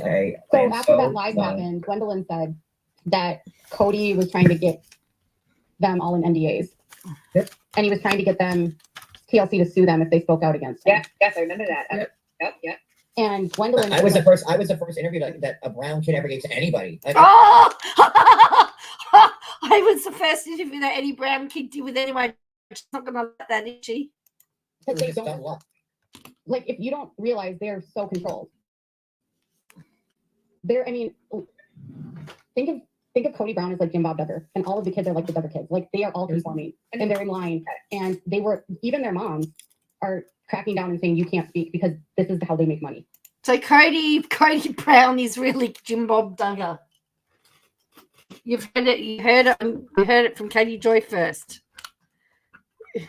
Cody Brown and Jim Bob Duggar are essentially the same. Even the crazy part now is, don't like him, don't talk to him, and still don't go against. Like, they don't say anything. They don't.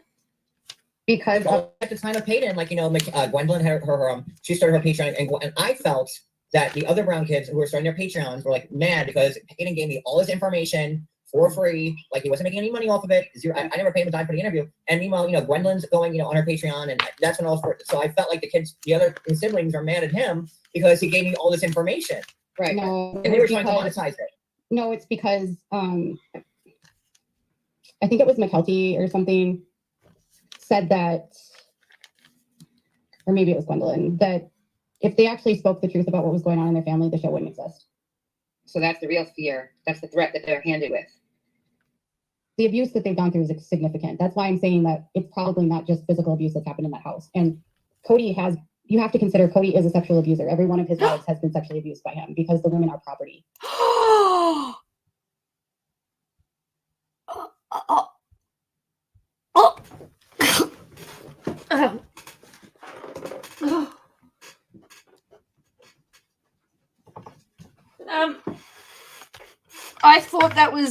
I thought the definition is without consent.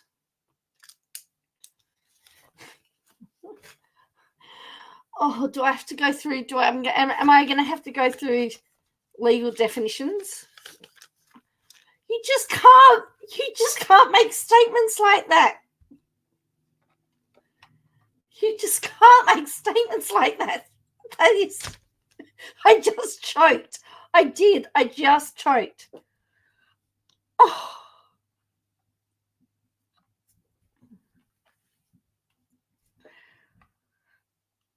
Oh, well, look at John Yates's face. Look at John. Look at his face. Look at his face. He's absolutely. His eyes are wide. He's going. Oh no! Look at the eyes there. He's absolutely shocked. Oh. Oh boy. There's no saying no to sex in that cult. And women are bartered and traded. I mean, Robin told you all on a tell-all that Cody is her best customer. She told everyone she's basically a prostitute. And that's why she was so shocked that they denied him. Remember when she said, yes, because Robin stopped. Yeah. So Preston's cousin, the one that I speak to that's from Montana, grew up with Robin, knows Robin's bio dad, and is friends with Robin still to this day. Robin's biological father. And now he's reading a private message from KJ, and after he said he was the first. Okay, and now we have defamation suit number 8 coming on. Raised Robin and her siblings and her sisters to believe that you never say no to your husband. In order to gain favor with your husband, you have sex with him. But they were taught that they should never enjoy sex if they're righteous. So they are trained to accept abusive sex and not enjoy it. Get the hell out of here. I mean, this is a lot of heavy shit, man. And that's how a lot of girls in that cult are trained. So she was taught by her mom and her dad to not say no ever. And she's also teaching her daughters that by saying on national television, there's wives that have rejected him affection-wise. How do you think that's going to make a man feel if you say no to his affection? I think I'll have to get over it. They can't say no. Not this lifestyle, I guess. You can't. I don't. Shit. Yeah. I don't know. So didn't Robin's dad have an entire other family that they didn't know about? No. So Robin's biological father's name is Robert Mark. He converted to the AUB, and he was married to Robin's mom, Reva, and they both converted. Reva was really, really young. She was most likely trafficked into this, and most girls are. But didn't she just say they were converts? So if they were converts after they got married, then she wasn't. Oh, I hope that they send her something. They're trafficked. Think of Janelle, and she was trafficked into this cult because she was not part of the cult and she was coerced. Because literally, she says stuff where she's like, "If it was patriarchy, I would have never married him." That's what this whole cult is. So when she said, so if you decide to go to change religions because of a partner, then does that mean that you've been trafficked into it? Is it? That's very dangerous ground. Very dangerous ground. Like that, it's so were you forced? Because your entire cult is built on patriarchy. I'm just I'm having a hard time. I've had I've been covering sister wives since it started. Much like you, and I had Mary on my Periscope back on the Twitter days, and Cody Brown in my chat. Hayden, I'm struggling. This is. Someone asked if the Allreds still have a compound, if the AUB still have a compound in Mexico. Yes, they also have a temple there, and so a lot of the girls that are being trafficked from Mexico and brought up into the United States are coming from that compound in Mexico. And so they will accept their members having sex and procreating with the Mexicans because they tell their members to bring out the white. What the? There's a lot. Oh my God.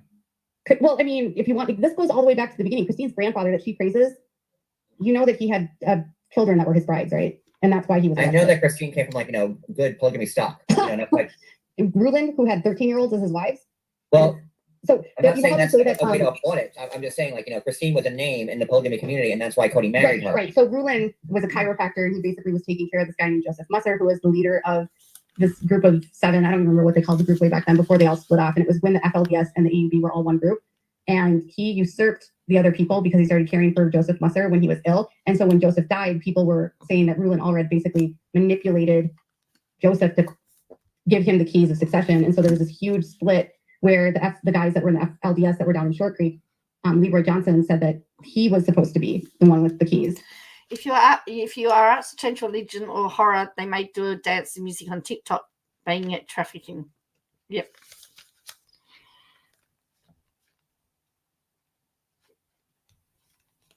Well, there are some religions that you have to convert to if you want to marry into it. Don't you have to convert to Catholics if you want to get married in a Catholic church to another Catholic? Well, actually, I've got her sped up short order because if I slowed it down, it would be grossly painful, even more painful.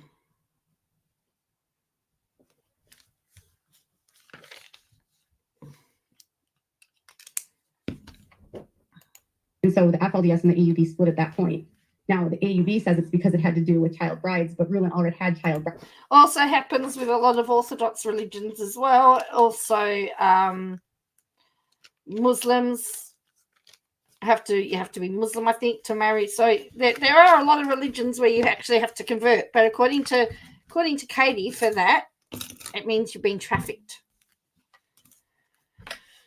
We're a pain-free chat group. The other thing is, I thought oh no, they didn't get married in a church, did they? Because I was going to say, didn't Toad have to convert to Catholicism to marry Katie? That Catholicism, I can't even say it. But they didn't get married in a church, did they? Himself, he was actually given multiple child brides, and one of his brides was named Ruth, and she was actually disabled, and she was given to him by John Barlow from the FLDS, and she was, I think, 13 or 14, but she had cognitive disabilities. And so when they were all arrested, those guys were not arrested because they were practicing polygamy. It was because they were bartering and trading their daughters, and they were also kidnapping girls off the street. It's insane. Right. It's awful. They were doing rescues when they were trying to get these guys. And we often talk about how casually he lets go of his children. As a father, for a father that was so involved for so many years, to just stop talking to these kids and not even try to regain your relationship is always, whenever we're on this panel, that's one of the strangest things to me because I don't stand it. She would have got the court. She should have. At the courthouse, Toad did not. He just had to accept the Minnesota dowry of whatever. Now, for those of you that come on late, she did a big rant before about Cody being really horrible for not having a relationship with his children. But I pointed out that it takes 2 to have a relationship, and remembering that she won't have anything to do with her parents. So I find it very interesting that she's very, very anti. She talks about when we know her parents have tried because she said that they've reached out. And she's ignoring them. I couldn't get married in a Catholic church because my Catholic husband was previously married. Oh, wow, that's interesting.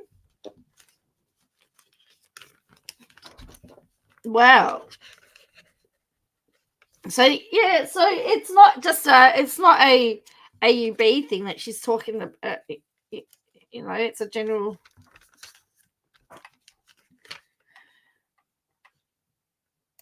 And now. So that's they have a lot of kids because they are numbers, and because they know that so many of their kids are not going to be part of the cult, and so they don't view children as actually a person. They're just a number.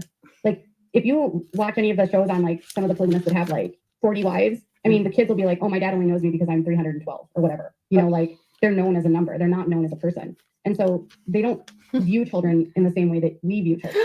I was going to say that would just set them up to being part of a government where, for real life, when as far as the government's concerned, you're just a number. How many times do you have to ring up? You have to quote a number before you even get to somebody, and then you start giving your name. Also don't view relationships how we view relationships. Like when Cody says he was never in love with them, he probably wasn't in love with them because he didn't marry them for love. He married them for a number. I believe that. Like the Umbrella Academy. I don't know. I never thought this is. You certainly did your homework on this. Like you should have a doctorate on. There's so much information out there. Like a lot of. I mean, I'm not the only person that's reported on a lot of this. You know, there's other outlets that have done this, and there's lots of. You know, the problem with their specific church. Oh, so yeah, there was Allred was on Seeking Sister Wives. He was also from the AUD as well. Yep. He's actually one of his wives is Mitch's sister. Doing the Lord's and the government's work. That's right. It is so tangled and oh my goodness. You know, Mitch and Aspen are cousins, right? No. They're third cousins. Whoa. Okay, I knew somebody in that family was second or third or something. Yeah. And it was coming down the line that at one time they had said Well, that. a third cousin, you share a great grandmother. Yep, it's a great grandfather they share. So they teach in this cult that as long as your second cousins are more, you'll be fine. So I wonder if that's why they don't choose to have children. It's like Hogwarts against with Slytherin. Like you need to be like you need to be like a blood relative. Like I'm flummoxed. I don't know what to I say. mean, Here, they also have a like literally they have this genealogy like group that you can join, but you have to be a member to get in there. And one of the ex-members. Could you imagine Medicare? What number are you? Are they on your card? And they are on card 1537. Centrelink wouldn't cope either. That is true. That is true. They struggle. Centrelink struggles with any more than about 7 kids. So, yeah. What number they are? Can't. Oh dear. Yeah. Or could you imagine going to the hospital and you've got 15 cards? You've got like, oh, I know they're on here somewhere.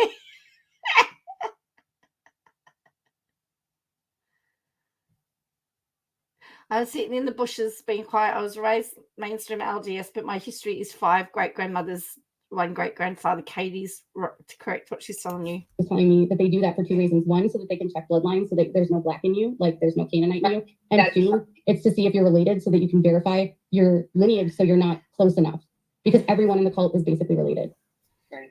So they have to like find ways so that like, oh, we're only third cousins. Okay, we can have sex and we'll be fine. I'm surprised, Kate, it's not like more like what's that called when your cousins and you have like that with disabilities like They have genetic malformations or deformities in this group right now. And I was just telling you it's called GAN.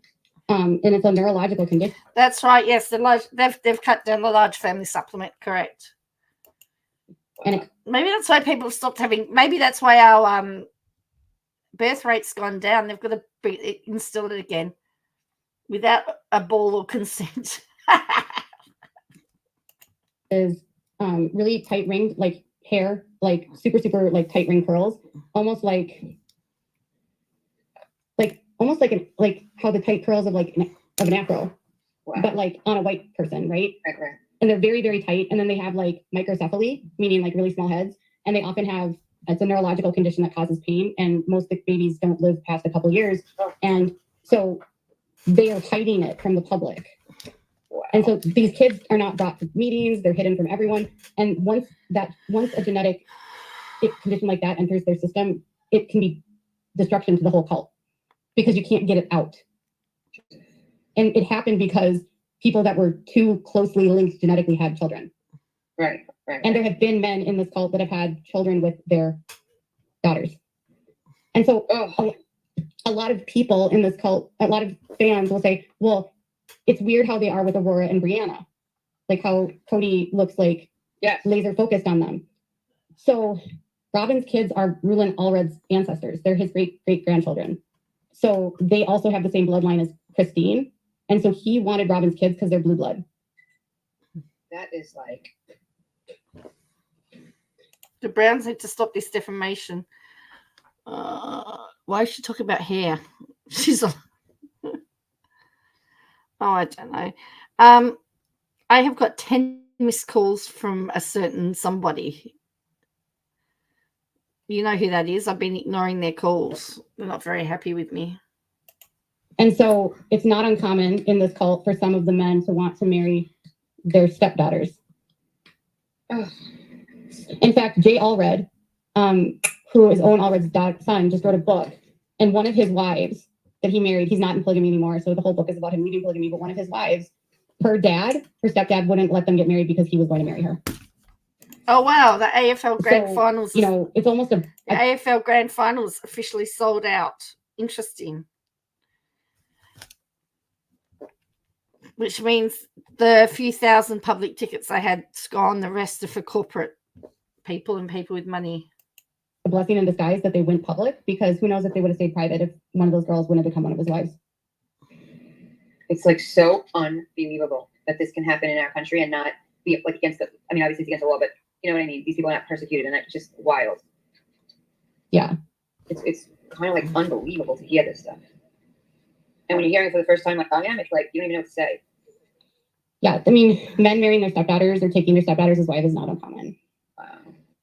So I will say that there are like family members of Preston that have never liked Cody, and they don't like his fixation on Robin's daughters. I would hope they don't, because they care about those kids. That's John's over there like, I give up. I don't even have words. You know, this is a lot to take in. I'm sorry. No, you know, I asked you to come up and you delivered. I wasn't expecting any of this. I had no idea about 80% of what you just said. And I thought I was a sister wives, like, you know, blogger. I know I got lucky with Peyton, and Look, I just love how John Yates is now just sitting back on the couch. He just can't be bothered. But there's been the rest of the panel's not really had much of a go, have they? been watching the show since day one. But Laura, We've been looking at it differently than how Katie has been looking at it, in my opinion. We've been looking at it as a show that we're Right. doing stuff, recapping on, but I've been following Katie for a long time. Years. And, yeah. you dig deep, Katie. Obviously, you do. Looks like, girl, this is your defamation case. Yes, that's the impression they get. I get. You have all My their focus has numbers. never really been about the show, and I've always covered the cult side of it. So I have no problem like reaching out or having like ex-members reach out to me. I mean, I literally speak to one ex-member every single day. So That's why you're so successful, I guess. You know, She speaks to one. Do you believe that? She speaks to one ex-member every single day. Really? One ex-member every single day? You do your due diligence, and I'm sitting here just it makes me sad that like dumbfounded. what makes me sad about what's happening right now on the show is that like in theory, all of them are going through extensive trauma and leaving this cult. So there's experts that work with people that leave polygamy, right? And there are psychologists that have worked with hundreds of ex-members. And there's this one expert psychologist, and I can't remember his name, but he wrote a paper and like a journal paper, and he said that people that leave polygamy have trauma levels the same as prisoners of war. I can believe that. Just trauma. And tick off the wrong people in the Mormon community. Historically, they're incredibly violent. As I said, it's going to be very interesting. I'd like to see her dig her way out of this one, to be perfectly honest.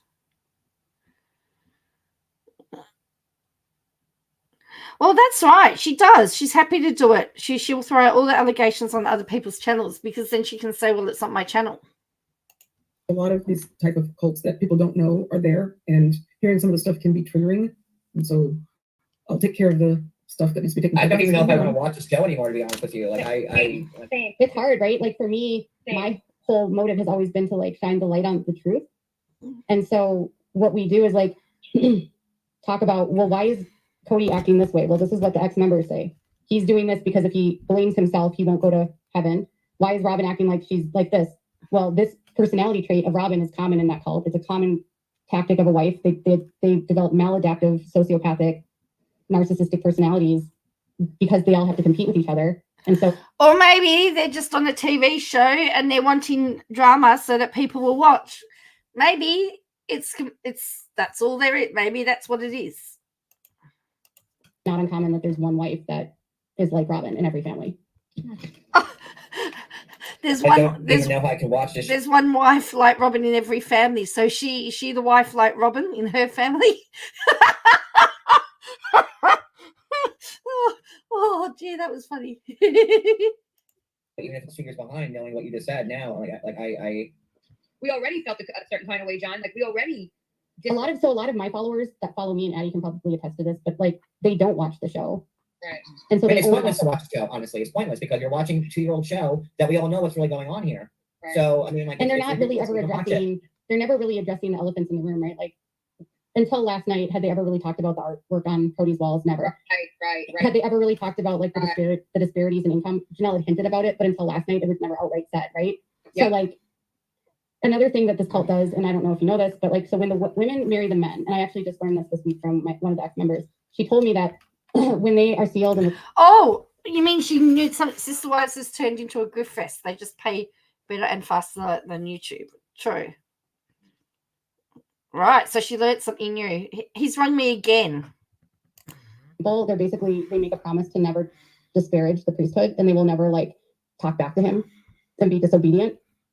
And so when Janelle says that like she doesn't understand these things, she's lying because she went through a temple wedding and she knows the vow that she took. And her vow was to always defend Cody and to never speak bad about him. And women in this cult that do speak back and do stand up for themselves, like how Mary was. Mary told Cody how she felt. There, one of two things can happen. They're abandoned and neglected, or they're physically abused. So it's like they have a huge problem with DV in this cult, like men beating their wives. Oh, so horrible.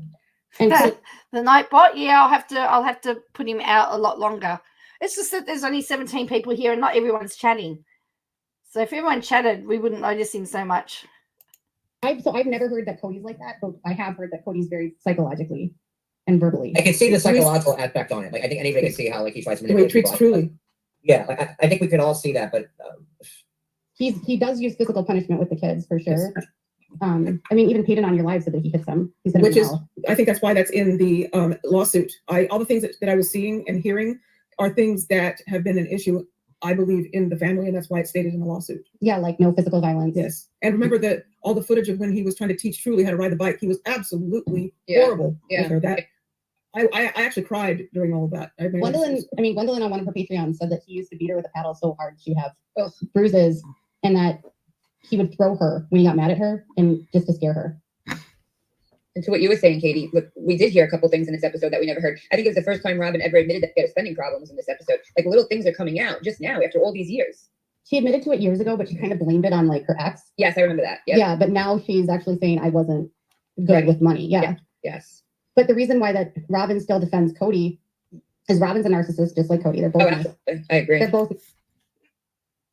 I wonder if KJ's thought about the fact that these women may have a legal case. Christine now has gone for child support. They need some stuff not spread all over the show. Well, that's right.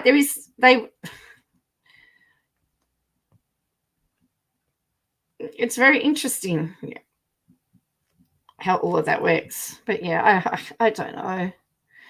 I'd love to see another drunken fight between Katie and John. I mean, he looks like he's just given up. To be fair. I mean, the cult breeds narcissists. Yes. That's the thing. Like A lot of religions do, yes. They bring them in. They seek people out who are, the type who say, just wait until people find out who we are. And I mean, if you listen to what Cody's friends said from high school, he was a narcissist as a child. He was the center of attention. He was always worried about what everyone thought about him, wanted to wear the best things, obsessed with how he looked. Huge ego. So some also thought he was gay, but obviously he was able to procreate, so that didn't stop him. But regardless, like they thought he was gay, but he was able to procreate. What?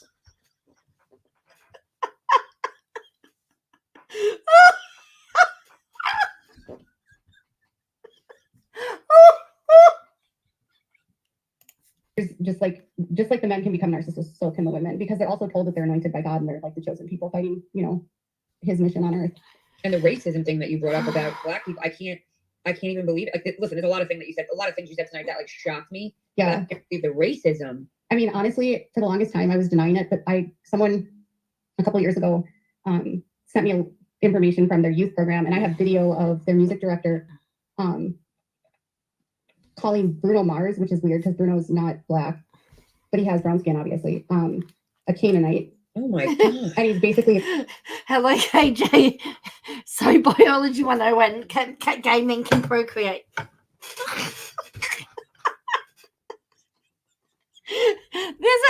That's another fact that we've learned. We've got Russia isn't China. According to KJ, if you're gay, you can't procreate. Wow.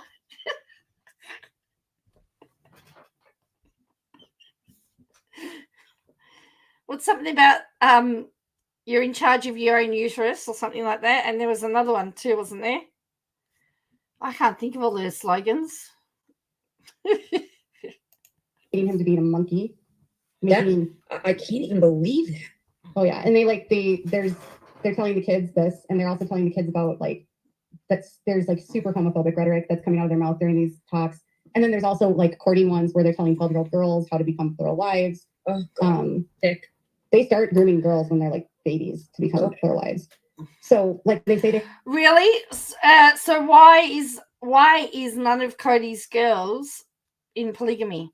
If as she said, they've been grooming them since they were babies. Why are none of them polygamists? Because that means that he's failed. choice. They don't really have a choice, because when your choice from birth is that you're going to be a plural wife or go to hell. I mean, some people that critically think don't go there, but yeah. So the racism is. He looks absolutely stunned. He looks like he's checked out. Like Horrible. it's horrible. I can't watch Someone from Flagstaff was telling me that there's this place that Cody goes to eat, and he only likes a certain server, and they all have to be white. Oh God, I can't. That's not the Mexican restaurant, is it? No, Okay. it's like a steakhouse. Oh. But he won't speak to certain servers, and he'll only deal with white servers. Well, and they protect him, and TLC and Sharp protect him. Unreal. Yeah, that's what I can't understand. Is I like can't either. they know all of these things about him. It's all about the money. It's all about the ratings. But even with that being said, there's some heavy stuff you told us tonight. I can't get behind any of it. I don't even want to watch it anymore. I can't either. I can't get behind It it. makes, what Like, makes I me can't either. sad. I can't. What makes me sad is like I will say stuff like, I get sad when Janelle says I still believe, because then I'm like, well, that means you're still racist. And Because I that's, like you know. that's like a fundamental belief of them, is about the Canaanites. And some people will say, but not everyone in the cult feels that way. And I'm like, it's literally like there's certain tenets of their faith that are like very profoundly taught, and that is one. One. And I so, realize you're saying a lot of stuff that none of us know. Like, I've been following I this stuff didn't. for a long time. I have no idea that like The story was he would only deal with female servers, not a coloured thing. That's right, Ginger. You're worth more than your uterus. That's right. That's right. You were. Oh, so it was about female servers. He only wanted female servers, not anything to do with coloured people. See, it's amazing when you actually put the story into context. It's a completely different story. of what you just said. I knew about the AUB, but I listened to what Cody says, and like in this episode, he says he doesn't believe the BS of his faith anymore. He said that several times in this episode, and that's what I've held on to as far as following this, and that now he's just doing it because he's off on his own little. I think what the BS he's talking about is having to listen to their authority, and he doesn't agree with Dave being the prophet. I think that's what he's talking about. Like he's mad about. He made a comment about that on a podcast last year, where they're like, he doesn't like. They always have like splits when a new prophet happens, because there's people that'll be like, he's not the key holder.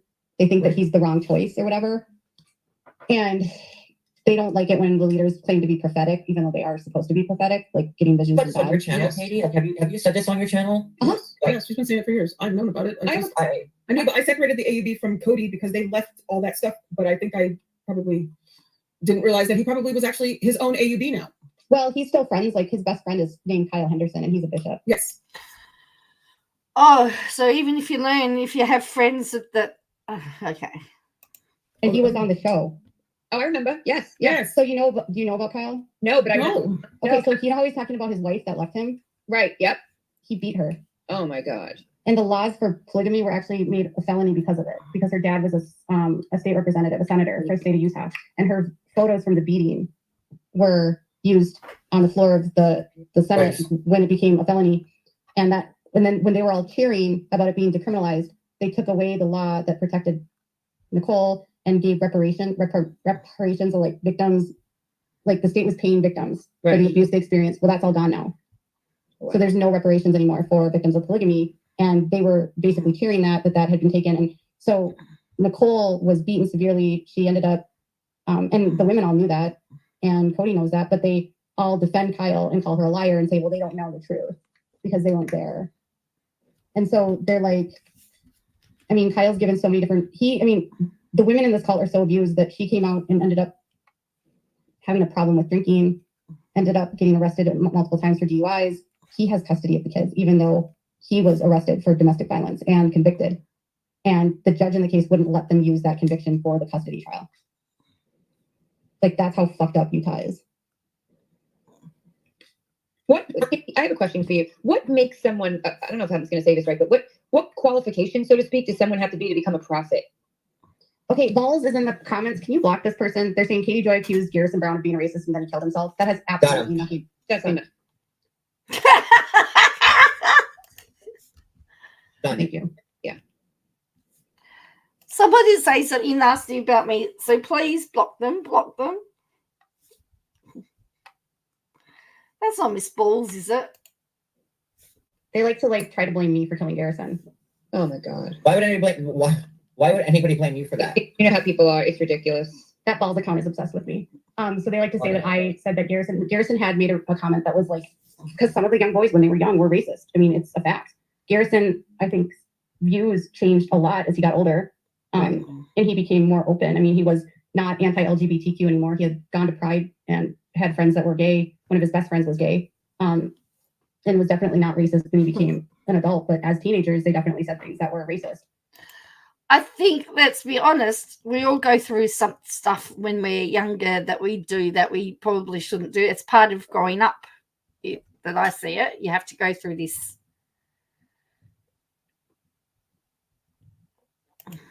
And there were comments made during an episode that were edited out by TLC. This is a lot to take in because, we've been watching this family for 14 years now on TV, and you kind of stripped away everything we thought that they were, and now it's like a completely different version of a family that we watched for 14 years, and I am having a really hard time. I'm struggling really hard listening to. When you think of this, John. When Christine has said that she doesn't want to be around Cody. Yeah. That should tell you everything you need to know. So then Christine doesn't want to even see him. Like, when they do custody exchanges, she was using her daughter as a go-between. Like, she's literally trying to be no contact with her abuser. I don't think I ever watch the show again. I think it's it'll be rough. I'm so fucking disgusted right now. I watch only so that I can talk about the harms of polygamy. We don't. If you watch any of my videos, I definitely don't glorify anything about them. I feel sad for all of the women, even Robin, because Robin's also a victim. Are the kids indoctrinated or just right? Well, here that's the thing. It's getting confusing. The story's changing. Even if she's abusive. But who's not a victim? Who's a villain? Like, it seems like God, I can't even speak. I am dumbfounded. I thought Hayden was very sincere and forthcoming when I had him up, and every question I asked him, he answered, and I threw him some curveballs, and he still answered them, and I thought that Hayden was the one that really put a spotlight on what's going on in the family, and now you come here and you put an even bigger spotlight on it, and because who knows more about what's happening in the Brown family than Katie Joy Brown. So now I'm supposed to believe. I don't know. I'm like, this is like, you just have to we have to so here's what I'll say about now is Christine is being as honest as she can be without disparaging people. But Christine was a part of it then. She was a part of it. Yes, she was. I mean, all of these women were part of it. But when you talk about the women, you can have more compassion because they are victims. So every one of these wives is a victim. Everyone's a victim here. Well, the boys, Garrison, Hayden, they're all victims. Logan, they're all raised all this way about people. They're all victims. And Cody, to an extent, is a victim of the cult too. But the fathers become perpetrators. And cults, Addie can attest, are imperfect, and they create victim perpetrators. So even the women then become perpetrators, and they victimize the children or the other wives because they can't victimize the man. And I thought everybody moving away. Hello, Aljo, KJ Brown. Well,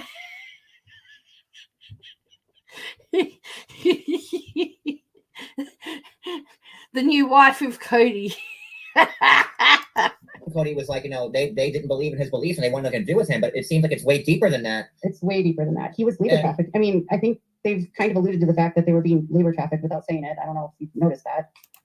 Gee whiz, imagine how many parents would be guilty of labor traffic putting their kids to work.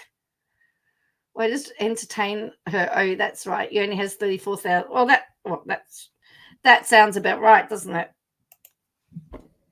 Clout chasing. Did you not notice that Cody and Robin's house has all this stuff and nobody else had that stuff, and none of the wives... I've been talking about that like ad nauseum. I have. Yeah, and that's because they were being labor trafficked. They weren't being paid. All the wives had to do. Cody was getting all the money. So when they talk about the family money, that's the show money. That's what they're talking about. Okay, they weren't being paid individually. So Cody even Peyton said that like they wanted, for them to not sign contracts, that Cody was gonna get all the money, and then I remember 10 years ago maybe, they were gonna cancel Sister Wives, and Cody said, no, give us a pay cut and we'll keep the show going. And they did. Yeah, but he's had raises since then. Well, I would imagine so after these last few years and all the wives that we have. Did you notice that Robin said on the show from last night when Janelle and Christine asked to be disconnected financially from the family? Do you know what that means? Mm-hmm. They're getting paid now for the show. Oh. Wait, what? Repeat. So Christine and Janelle asked to be financially disconnected from the family. That's what Robin said, right? Huh? That means they asked to get paid themselves. So well, they're living separately from him. Yeah, but they weren't all those years. So you know how Christine had to do LuLaRoe and had to sell Plexus? And how right, and Mary's doing the LuLaRoe. Yeah, that's because none of them were getting money from the show.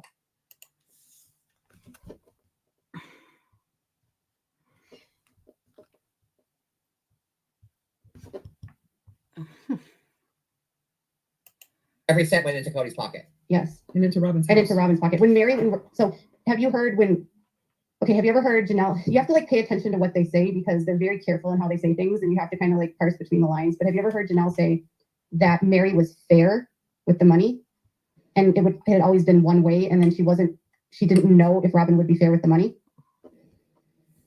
So when Robin, so basically how the money worked before they were on the show, they all lived in a house together in Lehigh, and Janelle was on the mortgage with Cody and Mary. She helped them buy the house, and they did all work together. They all worked. Christine was a stay-at-home mom, but she still had a job. She worked at a gas station at night, and Mary had a couple jobs too. And they all sort of traded off on who they took care of. But right, yeah, the expert. Hey, this is when Christine's daughter had to take care of her kids a lot of the time, and Logan, Janelle's oldest son, had to take care of her kids a lot of the time. But when Robin came into the picture, they stopped doing that communal taking care of each other. And so Cody was getting all the money from the show. And so when they got married, Janelle said she was worried that the fairness that Mary had always had would go away. And that's what happened. And so Robin wasn't fair. And so when she got married to Cody, because she was a legal wife, she considered all of his money her money. And so she started using the family pot, which was from the show, and she just used it to buy whatever she wanted. And Cody lavished gifts on her because that's what kept her happy. And then the rest of the family. So now she lies because it was Janelle who gave the money for the house. She doesn't shut up. No, she doesn't shut up. And so another example is Cody caused Dayton's ATV accident. I don't know if you know that. And when he needed surgery for his eye, and Cody needed to cover all of that shit, that's basically why the adoption happened. I don't know if you know that. Wow. Because Preston, the dad, wanted to know how it happened. They wouldn't tell him how it happened. It happened on Cody's friend's property. Preston wanted them to sue the friend because it's negligence, because you're riding an ATV. He didn't have a helmet on and he wasn't supervised, and he had autism. And he drove into a barbed wire fence and almost lost his entire face. And Cody was supposed to be supervising him and he wasn't. And so they basically manipulated Preston into forgiving him of the medical debt, and Robin's house had a lien on it. So Cody ended up paying for all of Dayton's medical debt and health insurance, adopted the kids, put them on his health insurance.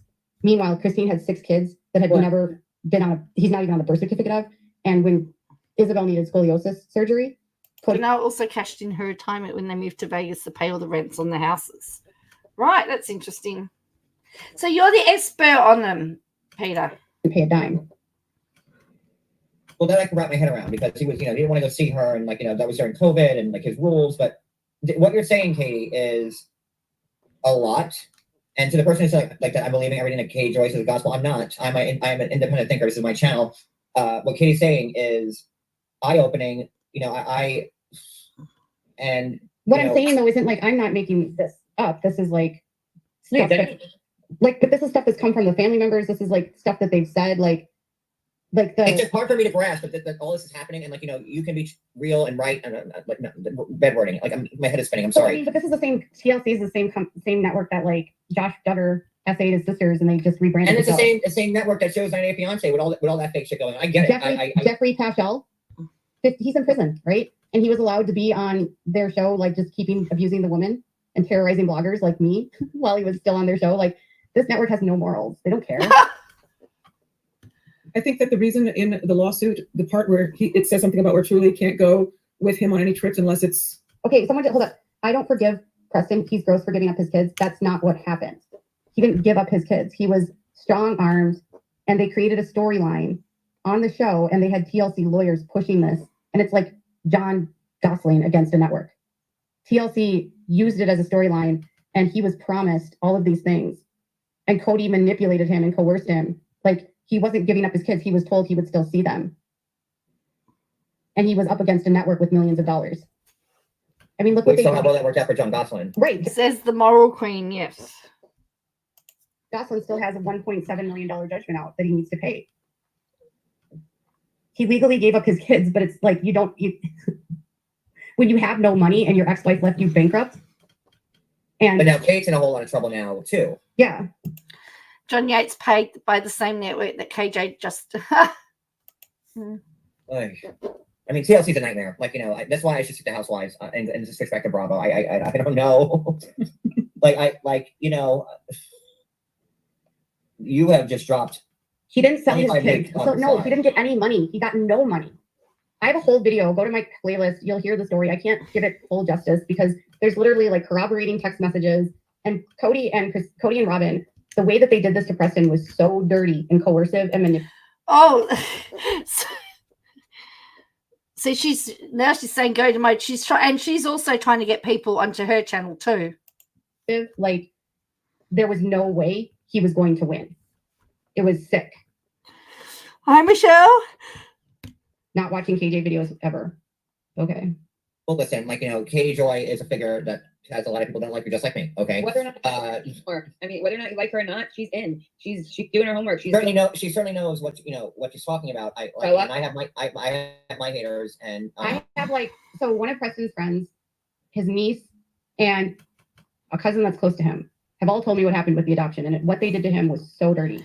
And yes, and that's his side. That's his family side of what happened. You've got to always take into account the source and the motive of the source. And so when Dayton graduated from high school, before they when they moved to Flagstaff, he actually left on his own and went to Montana to visit his dad. And he spent a month on the road with his dad, and they drove around and reconnected. And they have never had the same relationship with Dayton since he saw his dad. Well, and they moved to Flagstaff for Dayton. Yes, but they also have him living in an RV because Cody and Dayton don't get along. How so? Dayton believed. Hang on, I thought she said that his kids couldn't have anything to do with him. Now she's saying that Dayton went and spent some time with his dad. What is it? Which means he's communicating with his dad. What is it? You can say it, Eddie. I feel that's probably not what you were going to say. I feel like Cody doesn't get along with any of the children who exhibit any autism in the middle. He doesn't like any of the children that are disabled, obviously, but or the gays, or the bis, or what have you. Well, in this case, he was disobedient. Dayton had the same feelings about Cody's rules as Garrison and Gabriel, the exact same feelings. He was also in college, and he didn't want to abide by the rules, and so they just quietly didn't talk about it. Do you remember how on the show Cody said, the difference between Janelle and Robin is that if one of Robin's kids doesn't listen to me, she gets them in line, and they do what I say. So if they don't agree with me on the rules, she makes it known, and she takes care of it. What they didn't say is we kicked Dayton out of the house. He lives in an RV on our driveway now because of his disobedience, and he's not on the show because of his disobedience. And he has been living in an RV, basically like disconnected from us because of his disobedience. He's just like Garrison and Gabriel, but I'm not going to verbally abuse him because Robin dealt with the issue and kicked him out. So Robin kicked out her own son because of Cody? Yes. Oh my God. And he has autism, and he's living in an RV in Flagstaff, which I don't know if you know this area, but it's very cold there, and they're in the mountains. I'm an East Coaster. I'm not. She makes it sound like that they left him out homeless. There's lots of people that do traveling in RVs all the time. To be fair. You're from New York, so you know how. Okay, but so Katie, Cody uprooted the whole family from the cul-de-sac in Vegas, right? Like they had it made there. Like, Cody could see every kid, every wife, every day. Like that was the perfect scenario for them. Like, but they couldn't afford it.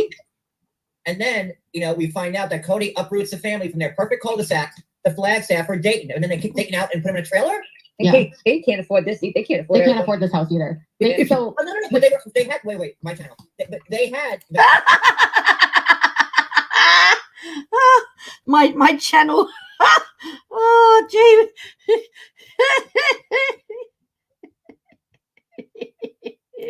Cul-de-sac, house. They saw each other every day, like in perfect harmony. And they decide to uproot them from there to the middle of fucking Coyote Pass with the dried out lake and all that shit for Dayton. Yeah, and then we find out now that Cody doesn't like Dayton, and they put him in a trailer out in the back of Robin's fucking house. Yeah, and he's disabled. Like it's really fucked up. Why are you moving there then? Huh? I'm not yelling at you. I'm just like I'm trying to. No, I mean, trust me. One of their neighbors reached out to me about it, and they were like horrified. In the video that somebody just did, when they went in there and whatever, they filmed all the property, and out back, Dayton's motorhome is in the back of the property right there, and it's well known that he's living there. And it's not okay. So Dayton wasn't going to Harvard or University of California or UCLA or nothing like that. He was going to a regular college, and not to take it away, but a college that anybody go to, right? So can you block down the rabbit hole at bedtime? She's like, people that have sorry, she's asking him to block all these people down the rabbit hole. Okay. Okay. Go ahead. Why would Cody uproot the family from Vegas where they had it made? Like, that's the part I will never understand. They had the cul-de-sac, they had it made. Why would Cody uproot them from there to Flagstaff where Robin had the $2 million house, and Janelle is in the fifth wheel, and Mary's living in a tree, and Christine's got a house in 2 weeks. I don't understand that. Because they were broke. Because they couldn't afford it. So the houses that they had in Vegas, they purchased with loans, I think that were interest-only loans. And part of the reason why they got these loans and qualified was because they weren't paying the full payment, right? Like only interest only. And they couldn't afford those payments. And on top of that, Cody, for the first time, had two of his wives owning property without him. And those two wives were unhappy, Christine and Janelle, and both had talked about leaving him. So how does he decide to manage this? He uproots them all so that they're unstable financially and no longer have a nest egg. And Christine is smart and ends up buying a house in Flagstaff, right? But Janelle does not. So he ends up getting Janelle unstable. And to this day, Janelle is still connected to him through Coyote Pass. And he still owes her money. And you're right. She's not taking any notice of him. She's watching the chat. That's right. She's seen who. Imagine going onto someone's channel and saying, can you block them because I don't like them, or they're this or they're. Might be a way of. Well, it's a great way for independence because he's still got the family there. He's still got parents there, or if he needs them. But it would give independence, I think, anyway. Coyote Pass was paid, right? Like last year. It is, but it's worth nothing unless they sell it. They're not going to build there. Oh, right. I mean, I always was stupid. And Robin's on half of the parcels, and she's only she helped pay for Robin's house, and But then they put Dayton. Yes, they put him in an RV. Outside the house. Why? Yeah, and remember how he mocked Garrison, who was going to live in an RV because he wanted to kick Garrison out the house, and Garrison bought it. Didn't Garrison and Gabriel have an RV outside Janelle's? Yes, but he mocked them for doing that. Remember? And then they put Dayton in an RV, and they've never said it on the show. They kicked him out of their house, and they've never said it on the show. And the reason for them kicking out was because why? Because he didn't agree with them about the rules. Robin, oh my God. And he has autism as a disability, It's a recognized disability through the ADA. It's a And he has recognized. autism. It's Yes. not, I'm a person who's on the spectrum and I'm not offended by it being called a disability. Yeah, I mean, and I may be able to do some things, but there's some things I struggle with. And right, so it is like, what and it is. every single person that has autism has different like, abilities and different presentations, but they have to meet certain criteria for every to get a diagnosis. There's different. Can I block Charlotte Cook? I'm sure they are a KJ minion. Oh no, I very rarely block anyone. Not wife number 5, poor Rabbit. That's why. Well, KJ wanted Rabbit blocked because that's a threat to her becoming Cody's wife. Levels. Even someone that has level 1, like I'm assuming you do, Addie, is that like the high, like Asperger's? It would have been called Asperger's before. But Back in the day, most likely, yes. Now it's considered, it's on the DSM-5, it's considered all part of the same spectrum. So yeah, they have level 1, 2, and 3. And it just means how profoundly it affects you and how much support you need. But every level of autism means that there would be some level of support needed. And every person needs help in different areas. And yes. it's like, it's okay for, Dayton has always. So she's telling somebody who says I've got autism about. Okay. Forget she's an expert. To his family in Montana, he is very book smart, but he has always needed help with certain things in his life. Yes. And Robin's always. I have it in my, I'm not going to talk about but yes, I deal with it with. Well, Addie, as someone on the spectrum, like on this panel right now, you would be the only one qualified to speak on autism. So from your own experiences with being autistic and being on the spectrum, like how do you feel like Dayton is? Let me say what Katie is also qualified. She has a son who's on the spectrum as well. Yeah, I- my son. Yeah. No, So I just, just no, that's, no, that's what. notice. Yeah, I just- Katie, like, I just No, I just had to say. no, yeah, I have a son that's autistic, so that's why I know what I know. But she has Right, autism. and I know that I would have shut you personally- up if you didn't. I'm sorry, I didn't mean to say it, like frame it that way. I'm sorry. No, it's That's- okay. that's As a on me. I mother of a apologize. child with autism, it horrifies me what they have done to him because Robin and the family has always made clear that Dayton has always needed help. Yes. And in order Yeah. for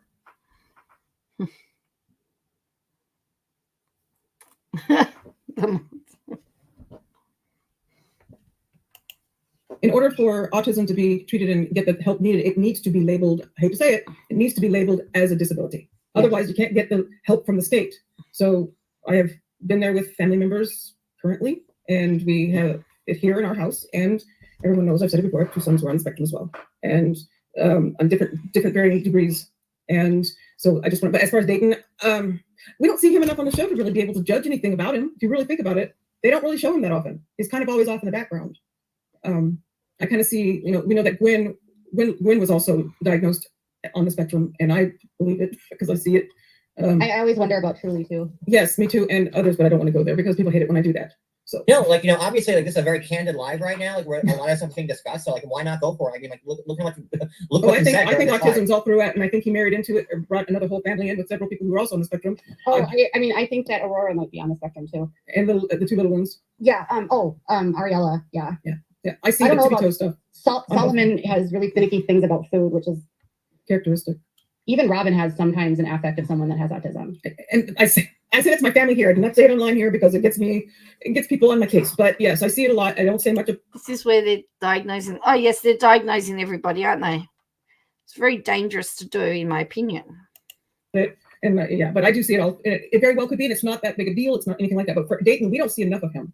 I wish we saw more. I wish TLC would put more people or say when somebody is actually on the spectrum and let it be a part of the show. They are doing that now. I think it's disgusting that like they have him living in a trailer in the driveway. Like He doesn't get like, along. It's And gross. I get it. It could be worse. They could have banished him and put him up, and he could be living in a homeless shelter or something else. The fact that he's still on the property, I think, is okay. It'd be no different, in my opinion, than if he was in a granny. Well, we call them granny flats, or in a little unit on the back of the property. It'd be the same thing. It's his little bit of independence. I mean, Garrison and they loved Garrison. That's the thing, is Garrison and Gabriel were close with Dayton. So when they're on there saying that like these kids didn't love their siblings, it's bullcrap. Like, I didn't believe that when the girls were saying that. Sorry to talk over you, but the 2 girls who were going on about that in this whole thing, well, they don't like us and all this stuff, whatever it was they were saying. I had a problem with that. Even Christine and Janelle said that wasn't true. And Aurora and Gwendolyn were best friends when they were kids. And Isabel, someone that goes has a daughter that was in Isabel's class that lives in the neighborhood. Oh, I'm sorry. A neighbor actually told me that Isabel used to always be over there. Like constantly they would drive to school together. She would pick them up for school. And like, so when Christine says that Isabel was really close to them, she was. So was Gwendolyn. And Garrison and Gabriel were close with Dayton. So it's like, I don't know what they're talking about. They look like having a hard time like figuring out why he would uproot. You know, you said like they couldn't afford to live there anymore. Okay, but they uproot to go to Flagstaff, where Robin gets the only house. Mary's living in Brewer. Ultimately, this season, trying to catch up with 2 years of the show, a lot is going to be spilled in a short time. I think so. That was my interpretation. They're trying to fill in some gaps, aren't they? 3, and it's all for Dayton, and then they sequester Dayton to some trailer.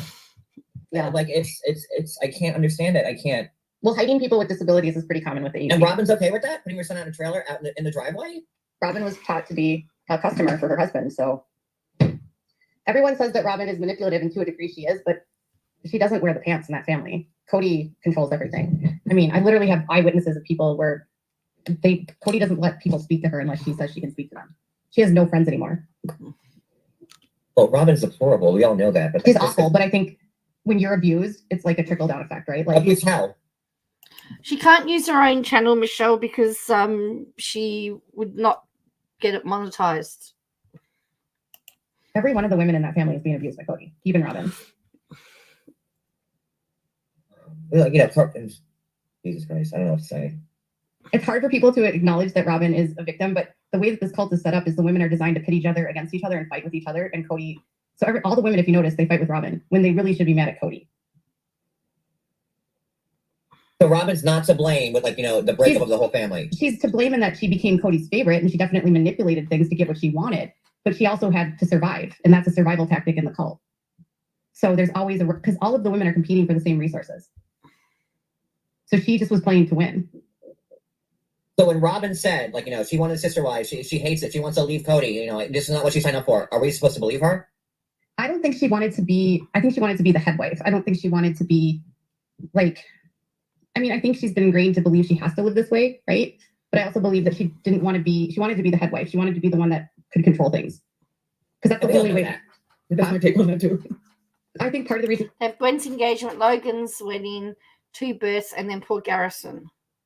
Wow. Oh, yeah, that's right. There's been a lot happen, hasn't there? And don't they also have to cover Christine's new, life with David as well? Oh, excuse me, I'm getting tired. I've just looked at the time. I've nearly been online for 2.5 hours. she's not accepting this so much is because I don't think she wanted to be the only wife. I think she wanted to be the head wife, and now she has no one to control that she can have power over. When Robin said, I left my monogamous marriage with Jessup, and I wanted to have the full experience. But now she's in a monogamous relationship with Cody. We're supposed to be okay, Robin, we feel bad for you now.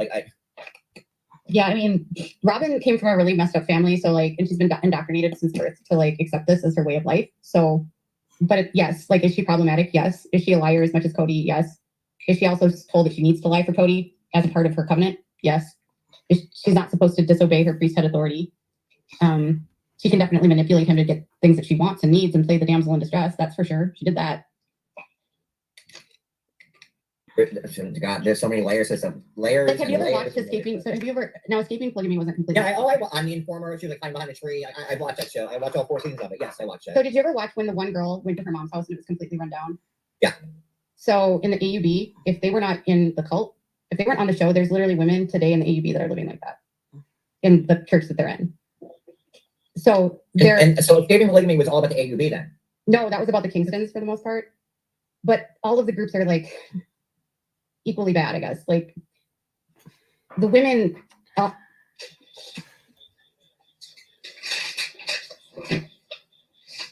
Yeah. Okay. So Reckless Grace, I think they said they grew up LDS, I believe.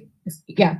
So they've really, it's when you've been indoctrinated from the time that you've been born to accept something for what it is, and you've been taught strategies from other adults within the cult to adapt and survive, it's survival of the fittest. So Kristen Decker is an advocate for victims of polygamy, and something that she's always said to me about Robin, even though we are critical of her, she'll always remind me that Robin is a victim because Robin was born into this cult from the time she was born to be a plural wife, and that her tactics of spending, overspending, is an addiction. Oh, so she's admitting her source is Kristen Decker again. Commonly found in this group because they don't drink, They don't use drugs, and it's an addiction. It's a way to like feed dopamine. So you buy because you feel good. They are born in poverty, so they become most of these like, okay, so here's something.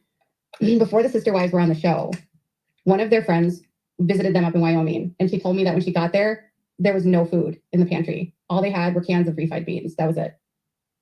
And that's how they were going to feed the kids. And Cody was gone. And he wasn't around, and Janelle was talking about leaving because her kids were so hungry. So when she left, it was because they were so poor. And McKelty has spoken about that. They didn't have enough food to feed the kids, and so they ate the bread and the pastries from the bakery that were a day old or whatever, that were tossed out. And then Cody bought MREs by the bulk. I think Peyton spoke about that on the live. Yeah, McKelty's spoken about it, that they literally had no food. And so she said that her younger siblings grew up very differently than she did.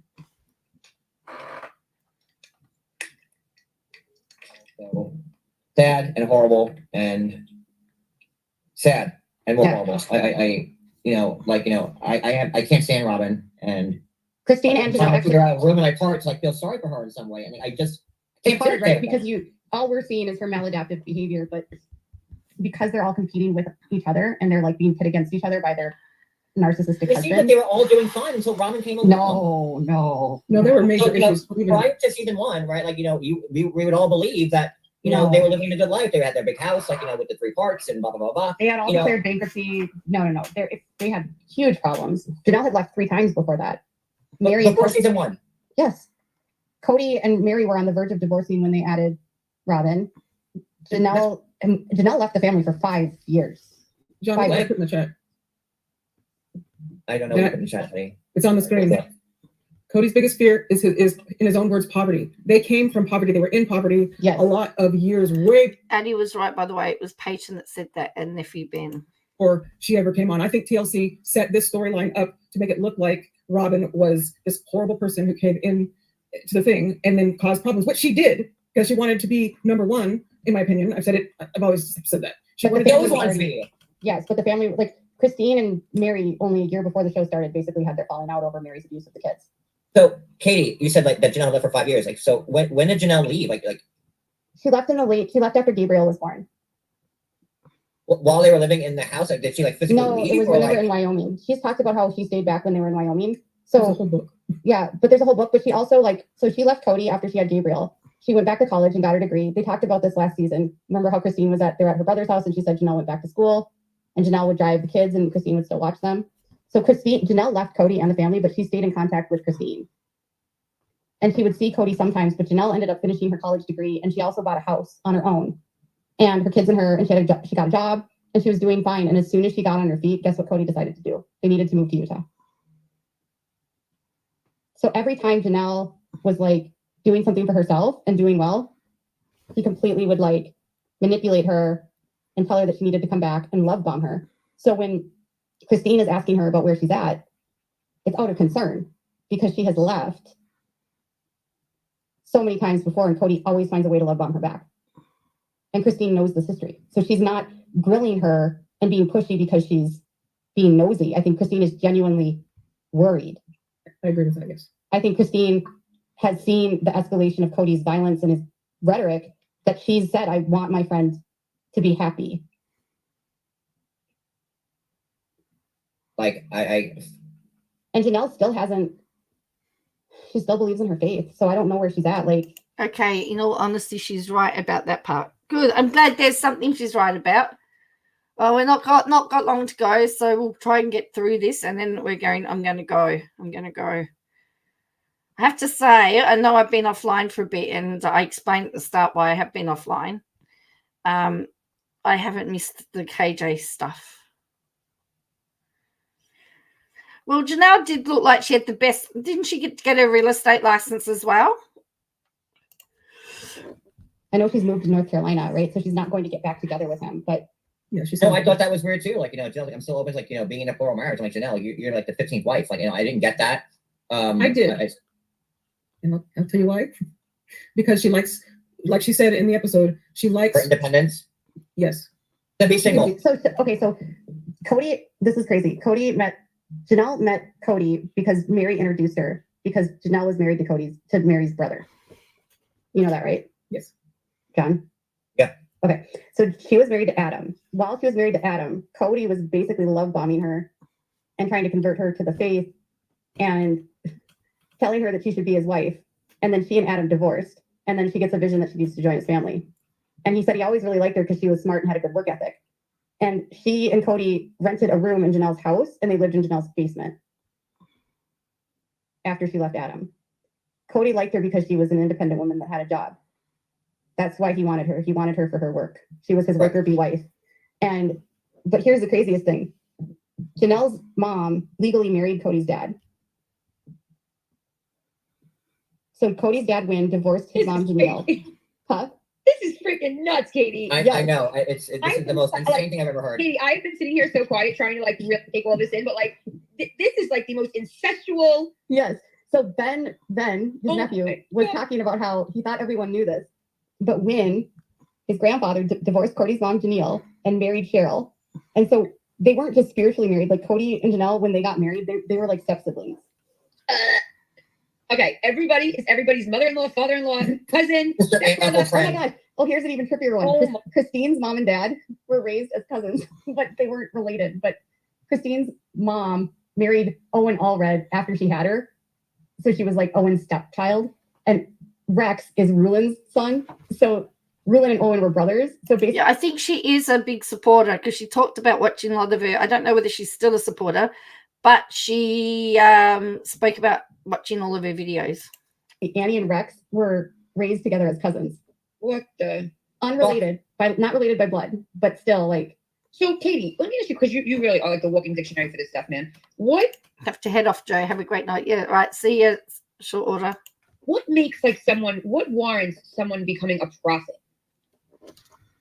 Okay, so they have like, I don't know, every group has their own things, but like the most obedient men, it's very obviously political, but it's usually like there's lines, right? Like the bloodlines. Right. But then there's also like members that are obedient and like will do whatever the leaders say. And in the AUB, they have different like lines of how they have the apostles, and they have like a system that's very similar to the LDS church, although they're not as big as the LDS church. So if you look at the LDS church and how they have different leadership structures, they have like the group of apostles. So men, as they start to get called, so a leader will call them to a position, right? Yeah. So a brethren in the will say, I'm calling you to be the youth leader. You can't say no. Wow. So you're called to that position. And then as you keep moving up, and if you prove your worth, like they can keep calling you. It's the same thing This is as when a prophet decides you're going to marry someone. I'm just saying. No one in the AUB can get married with. You know what's just as crazy? Deering versus Pseudo.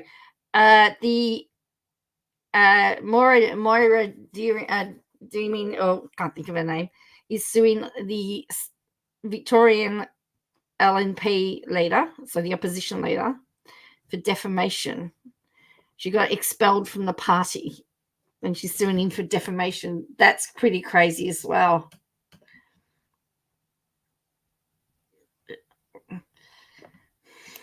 Approval from the prophet. And no one can say no to anything. No. I mean, they say they can say no, but can they really? If they say no to the prophet, they say no to God. Yeah, they'll be like excommunicated. Wow.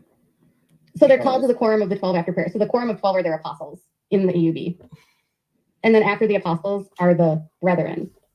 So yeah, I'm hoping to do a video on that. I'm hoping to do a video, but it is pretty crazy because Deering's lawyer said today suggested that a brief that the opposition leader presented to his party could have been written better by an 8-year-old. So that was interesting. which are the council members. In the Kingstons, they have numbered men. I think is what you're talking about. Yeah, the Kingstons have numbered men. So every man has a number in terms of their line to authority. The AUB doesn't have numbered men. This is like an underground world that is so unexposed. It's organized crime is what it is, honestly. Yeah. Rather than the guise of religion. It's organized crime. Organized crime. Yep. Agreed. And all of the leaders all cover for each other. So How yeah, frustrating. I mean, like there's a guy that's name is Jesse, and he was called by the brethren into a meeting and assigned to be in a militia. What? Yeah, in the EUB. They have a militia. Like, they had him. You have all of this information. And There's like, an episode on about it on. There was just this polygamy episode 8. It was just out this year. how frustrated do you get, Katie, knowing all of this and talking to these people and knowing that these things are being done to kids and women and no one is stopping it? It makes me sad. It horrifies me. I mean, I talk about it so much because I can't believe this is happening in 2024. or how about the fact that half of us on this panel have no idea half of what you told us tonight? And we're watching the show for years, thinking it's like, show. And meanwhile, I can't watch it anymore. I don't think I can either, to be honest with you. I just assumed he It's a left. lot ugly. So he's I like, talked about the show for years, and I talked about the show for a long time, and like the depths of what Katie just said, like I don't. Listen, we're on this live 3 hours and I'm still sitting listening to every word like it's the first 15 minutes. But Here I am saying, let's cut these to an hour, and here we are, three But hours, there's 3 a hours. lot of time to it. Gabe tonight, she's very well versed and she knows her shit. And there is just layers and layers and layers to this. oh, it's like, this goes back to like the 1950s and 40s. Like, it's bad. Like, there's so much. I mean, that like Christine's grandfather was murdered, right? No. Oh God. Addie I'm knows. sorry. I don't talk about this stuff. Okay, I just Katie, follow the show. Katie, those shows that come out? Did you know this, Addie? I've heard. Okay, so Rulin Allred, her Welcome to the Katie Joy Show and John Yates. Yeah. grandfather, who founded the AUB, usurped his line of succession, and the AUB and the FLDS split, right? He was unalived by another prophet from a sect called the LeBarons, the Herbal LeBaron. His daughter, Anna, there was just a series, Daughters of the Prophet. Daughters of the Prophet. It was like about Herbal cult. They basically went on a rampage in the 80s and late 70s. She was so confident that Browns will never sue her. She better be careful because now 2 exes have lawyered up. So why not go after KJ too? Really? Ooh. Well, that's right. If they've lawyered up, means it's going to be interesting. Particularly Janelle. And killed all these different leaders out of blood atonement. So he had like a hit list. And even after Herbal LeBaron died, they killed a bunch of people in the late 80s trying to fulfill his hit list. And so Herbal ended up, 2 of his wives walked into Rulin's office like he was a doctor, a naturopathic, a chiropractor, and with a gun, and literally just like unloaded the gun on him. And he was killed. And they've never talked about this on the show. And the even crazier part is Herbal LeBaron. But the show isn't about, the show is about the Brown family. It's not about the AUB.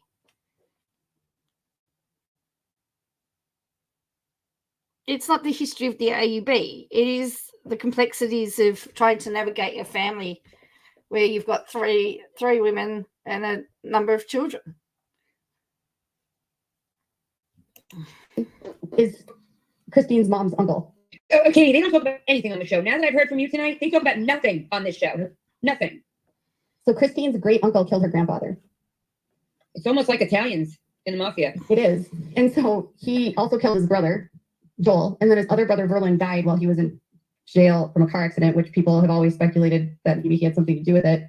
And then they killed a bunch of other people after. So Herbal died in prison. He's called the Mormon Manson. Katie, you know what they need to do with you, Katie? You know those shows that come out years later after a show is big, or like what's going on with Puff Daddy right now? They need to get you on a docuseries and talk about everything you know and all the research you've done and all the She gonna say that she was archival consultant? spoke to, and they need to get this stuff out there. I wish that more people in the media would pay attention to the truth, but Yeah. they've done a very good job of putting out pro-polygamy propaganda. Sadly, now that people don't want to listen to the truth. Jenny from the block said, "Do you discuss this all on your channel? Because you're gonna get a lot of Yes. I have an entire. So I have the ex-wives of Cody Brown. It's like my, how you can turn like your playlist. See, I actually downloaded it because I did one last time I did this. I did it from his channel, and he took it down, and it got taken down. And I downloaded it, so I have it. If you want a copy of it, anybody? Yeah. So that's the podcast that's on my channel about it. But yeah, guys. there's like 700 videos. I mean, literally, there's nothing that we haven't talked about. So we talk about the history of Rulin and Christine's. Like Christine comes from the LeBarons, which are another sect, and then her dad is from the Allreds. Wow, she's like royalty in this crazy world. Yeah, so Ervil LeBaron is called the Mormon Manson. Wow. It's ERVIL. LeBaron is LEBARON if you want to Google. There's actually just a documentary that was out it was just a few months ago, actually, this spring maybe. Linda, that's a great comment because that was controversial. And I remember that was on after The Sopranos years ago, a decade ago. So Big Love took scenarios from each of the different sects and kind of combined all of the different sects together. So there were storylines that came from the AUB, some from the FLDS. I know she's saying SECTS, but it doesn't sound like she's saying that word. It sounds like something else.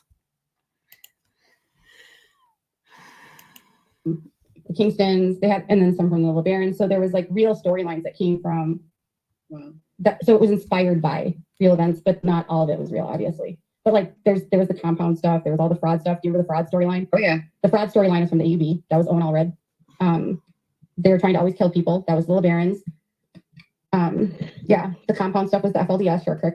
So Katie, you didn't start off like going down this path. This just came to you, right? And then once it did, you can't turn away. I was never a fan of the show. I always was into the cult side of it. So I started. Just double checked his lives. No, oh, okay, interesting.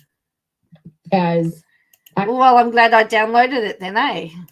Okay with what they're doing, kind of thing. Right. And then I got hooked up with advocates for apostates, like Kristen Decker and other advocates that I've worked with. And I speak to there's a organization called Holding Out Help that helps victims of polygamy. They have like safe houses and like resources and counseling. And I mean, honestly, some of the sister wives, I've talked to the director there, and she's always like, if any one of those women came here, I would help them in a minute. Same with their kids. How hard is it to get out? Like, is there really an out or no? It's easier for them to leave physically in the EUB than say like the FLDS, but it's hard to leave psychologically. Right. Because it's all you know. If you're told every single day from birth that the sky is, it's a bit like I was going to say. It's no different than getting out of a relationship, is it? It doesn't matter what you're part of. It's always hard to leave. But you could at 21 years old, you walk outside and you don't see blue, you see purple. That's what you were told your whole life from birth. Well, do you remember last season about how Christine said that they taught her not to go to college because the world was going to end? Yes, that's I right. can jump in real quick. Hope's not doing so well. I have to take him in. You guys keep talking, please. He's not doing good right now, and I don't know what to do. So wait, what happened? keep having a conversation. I'll tell him, John. Just go. Okay. I gotta go. Okay. Go. Who's Hope? Hope is his cat. It's not good. What's going on, Eddie? Hope has been sick for. They were supposed to take him in, and he was supposed to have a surgery today, but the doctor, the vet was closed, and they didn't tell him that, and so he's had to wait.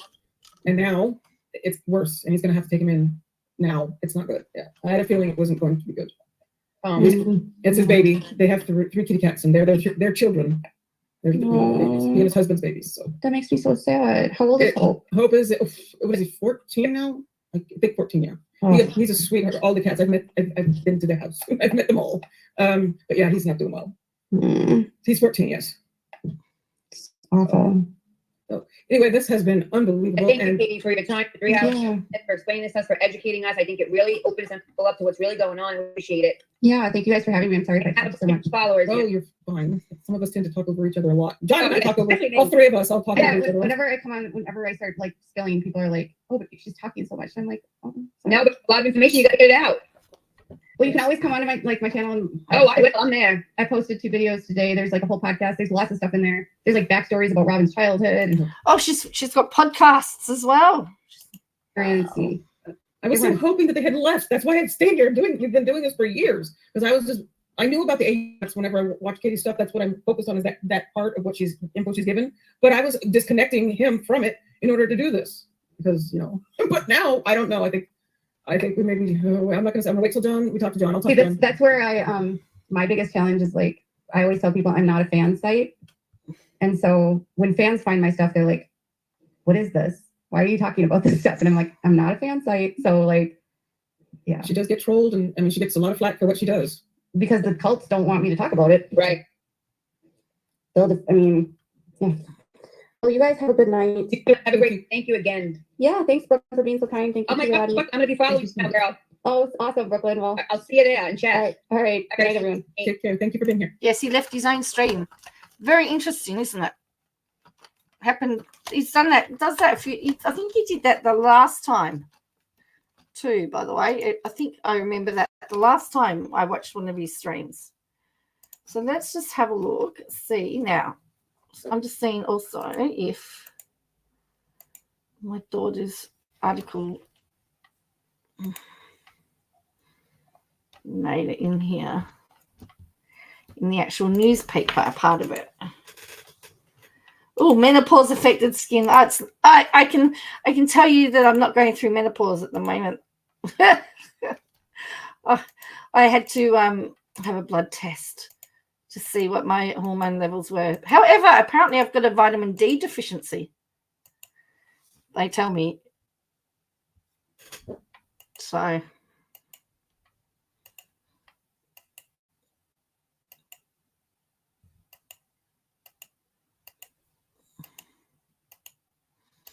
while you're there, let me just show you this article. So this is my daughter's first paid article. It's from a thing called Professional Beauty, the Bible of the beauty industry.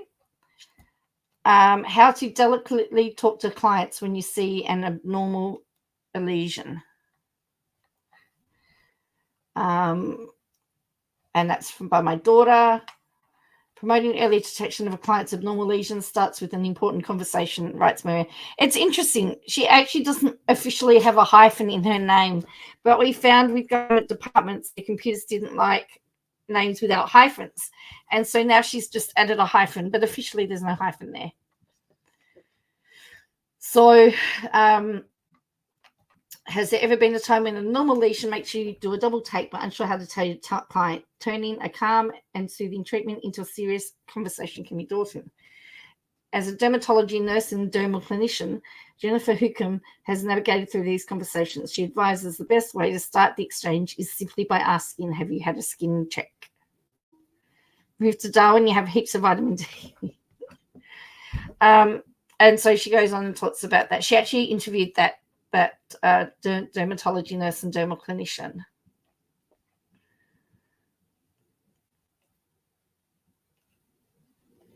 Two out of 3 Australians will be diagnosed with skin cancer. So an importance of early detection is also a duty of care.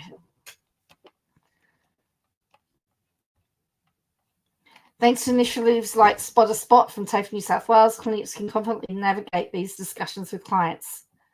So yeah, so that's her.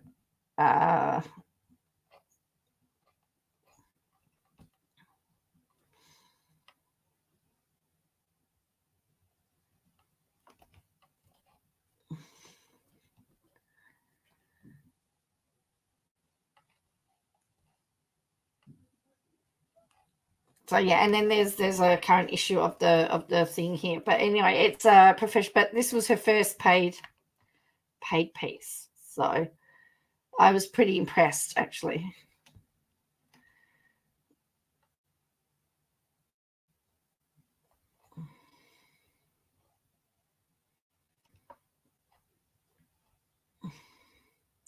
Leveling up the initial conversation builds client trust in your capabilities as a skin professional, but all begins with the first step. If you see something, say something. And then there's the magazine here.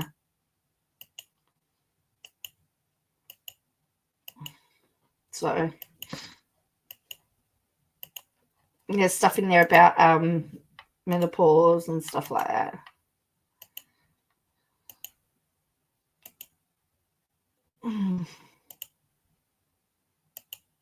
Anyway, so that's her article, and so yeah, it's got all this stuff in it.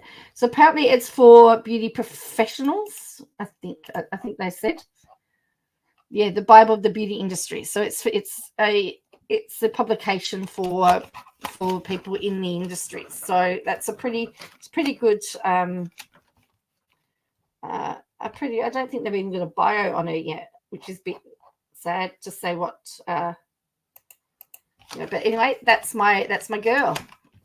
So on that note, I'm going to love you all and leave you all. I want to thank you all for joining me. I'm going to try and get on tomorrow, and then I'll be at the Melbourne show for 4 days. I'll try and put some I might put some short videos up of life at the show, and we'll see how we go. All right, well, thank you for joining me, and as I said, hopefully you're all going well, and I hope to see you again soon. If you could hit like and subscribe for me, that would be great. I'll see you later. Bye for now.